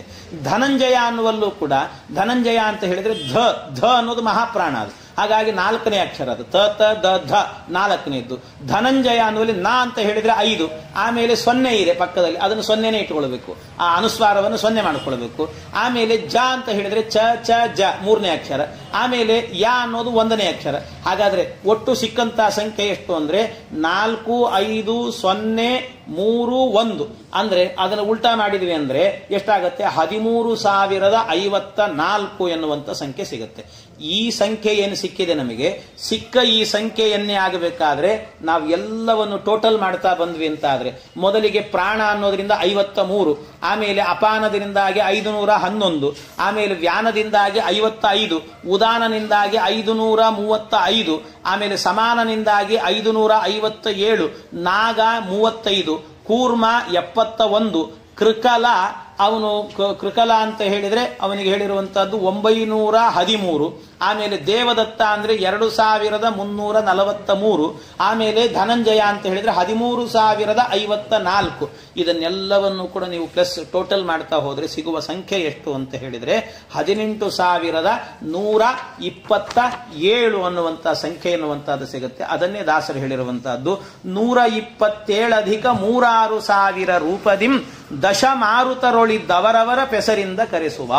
ಅವರವರ ಹೆಸರಿನಿಂದಲೇ ಕರೆಸಿಕೊಂಡು ಭಗವಂತ ನಮ್ಮನ್ನ ಸಂರಕ್ಷಣೆ ಮಾಡ್ತಾ ಇರ್ತಾನೆ ಅಂತ ಈ ರೀತಿ ಅವನನ್ನು ಅನುಸಂಧಾನ ಮಾಡಬೇಕು ಅಂತ.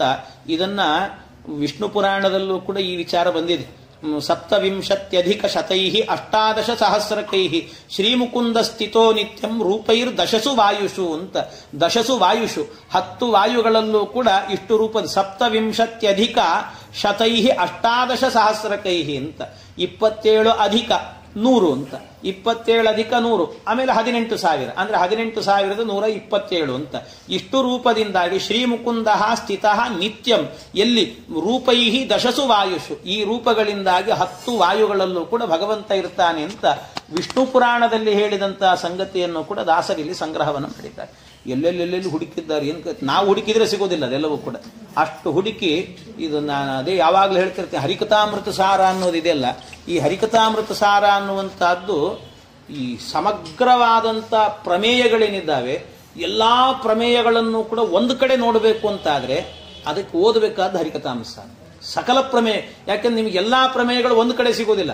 ಯಾಕೆಂದ್ರೆ ಐತರೇಯ ಉಪನಿಷತ್ತಿನಲ್ಲಿ ಹೇಳಿದ ಪ್ರಮೇಯಗಳು ಕೆಲವು ಬೇರೆ ಇರ್ತವೆ, ಚಾಂದೋಗ್ಯದಲ್ಲಿ ಹೇಳಿದ್ದೆ ಪ್ರಮೇಯ, ಅದಕ್ಕೆ ಅದದೇ ಗ್ರಂಥಗಳನ್ನು ಓದಬೇಕು. ತಾತ್ಪರ್ಯ ನಿರ್ಣಯದಲ್ಲಿ ಹೇಳಿದ್ದೇ ಬೇರೆ ಇರ್ತದೆ, ಮಹಾಭಾಗವತ ತಾತ್ಪರ್ಯದಲ್ಲಿ ಹೇಳಿದ್ದೇ ಬೇರೆ ಇರ್ತದೆ, ಬೇರೆ ಬೇರೆ ಕಡೆಯಲ್ಲಿ ಬೇರೆ ಬೇರೆ ಹೇಳಿದ್ದಾರೆ. ಹಾಗಾಗಿ ಎಲ್ಲ ಒಟ್ಟಿಗೆ ಸಿಗುವಂತಹದ್ದು ಒಂದು ಕಡೆ ಅಂತಂದ್ರೆ ಅದು ಕನ್ನಡದ ಸುಧಾ ಅಂತ ಕರೆಸಿಕೊಂಡಂತ ಹರಿಕಥಾಮೃತ ಸಾರದಲ್ಲಿ ಅಷ್ಟು ಅದ್ಭುತವಾಗಿರುವಂಥ ಗ್ರಂಥ ಇದೆ.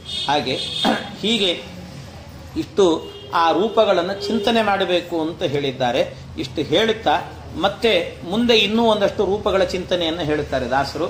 ಅದನ್ನು ಮತ್ತೆ ನಾಳೆ ದಿವಸ ಸೇರಿದಾಗ ಅದರ ಚಿಂತನೆಯನ್ನು ಮಾಡೋಣ ಅಂತ ಹೇಳುತ್ತಾ ಇಂದಿನ ಉಪನ್ಯಾಸ ಕೃಷ್ಣ ಅರ್ಪಣ.